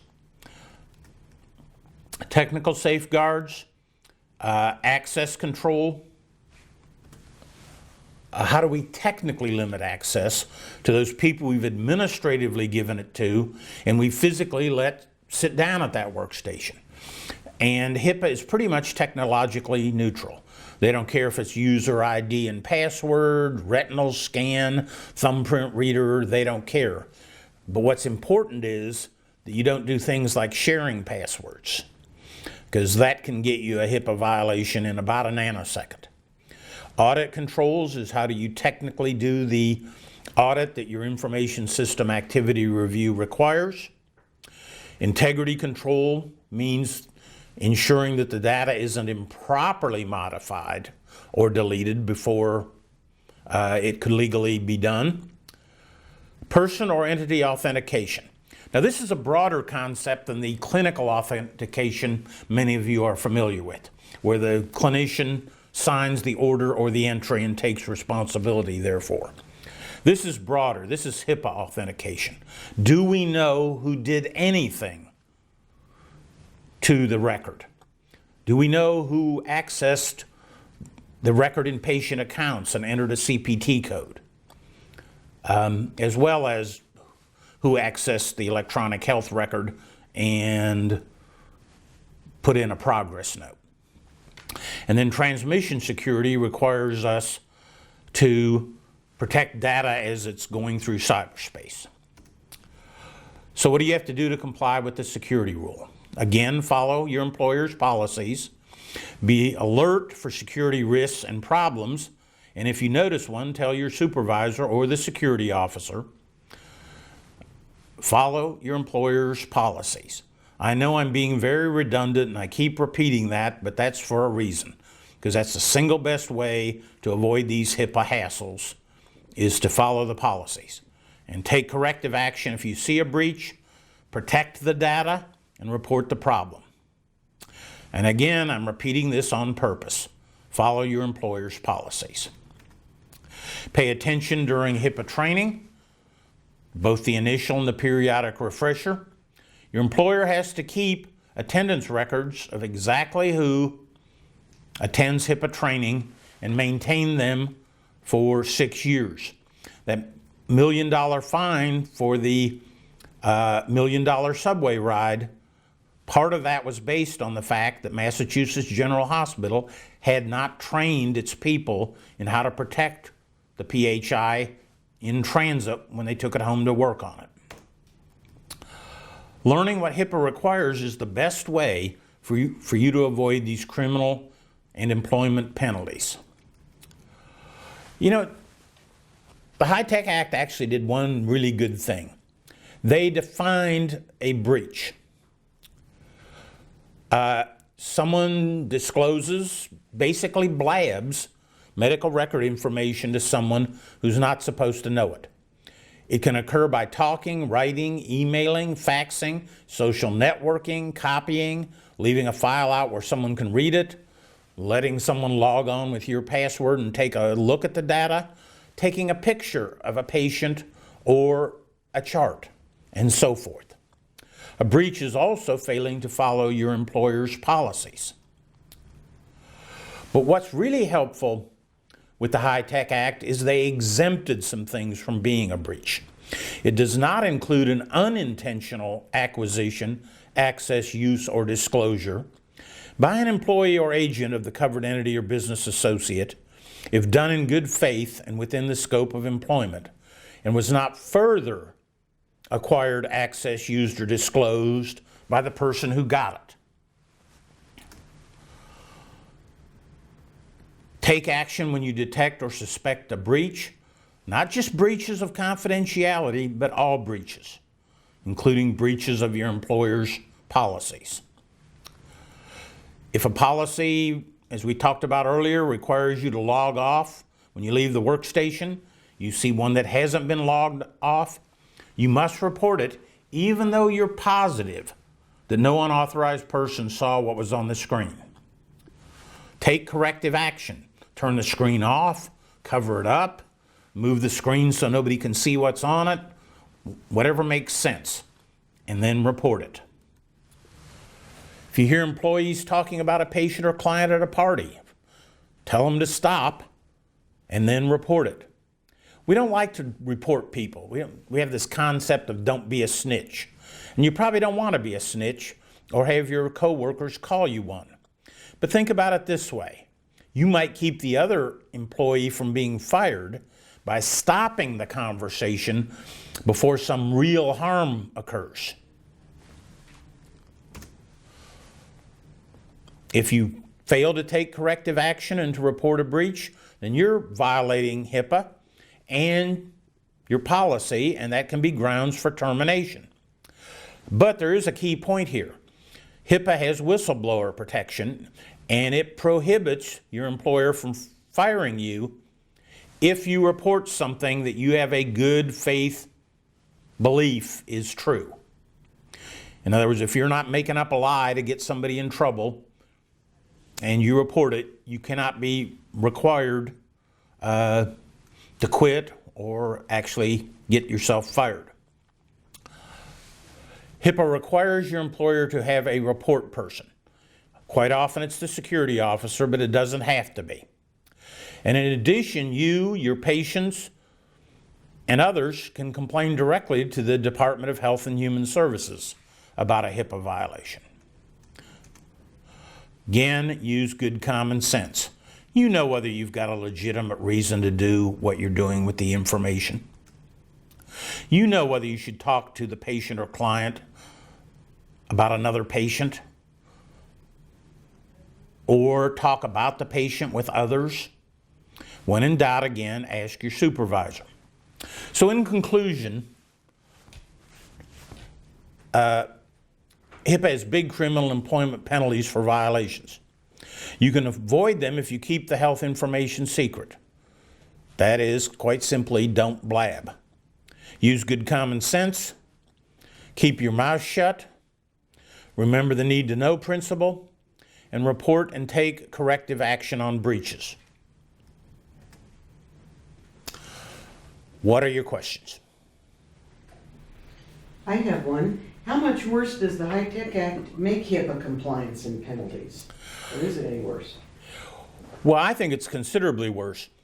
The HITECH Act did not increase the jail time or the criminal penalty. It's still 10 years imprisonment and $250,000 fine for what I call the HIPAA biggie. But what it did do, even though it didn't increase the jail time or the criminal fine, is it made HIPAA applicable to so many others. They just criminally indicted a visitor to a hospital that picked up patient data and walked off with it. Now, she's certainly got nothing to do with a covered entity. She's not an employer. She's not an employee. She's not a volunteer. She's not a nursing student. She's just a visitor. And now she's going to be criminally prosecuted and will probably end up doing jail time. So that's what HITECH did as far as the criminal penalties. They didn't make them tougher, but they made them applicable to so many more people. On the civil side, before the HITECH Act, the maximum penalty was $100 for a violation.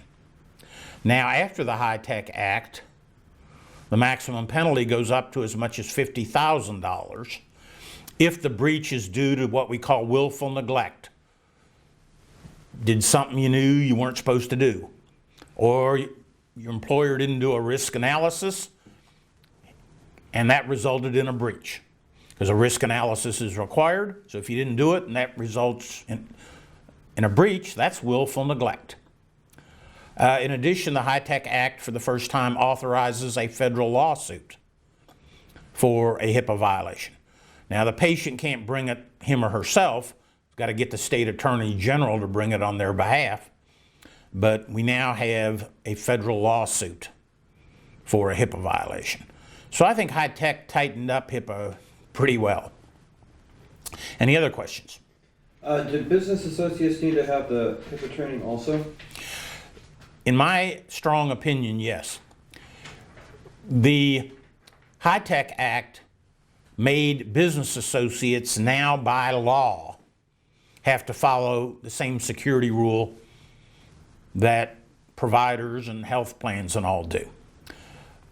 Before the HITECH Act, they only had to agree to have reasonable security in place. But now they got to follow the entire security rule, and the security rule requires training.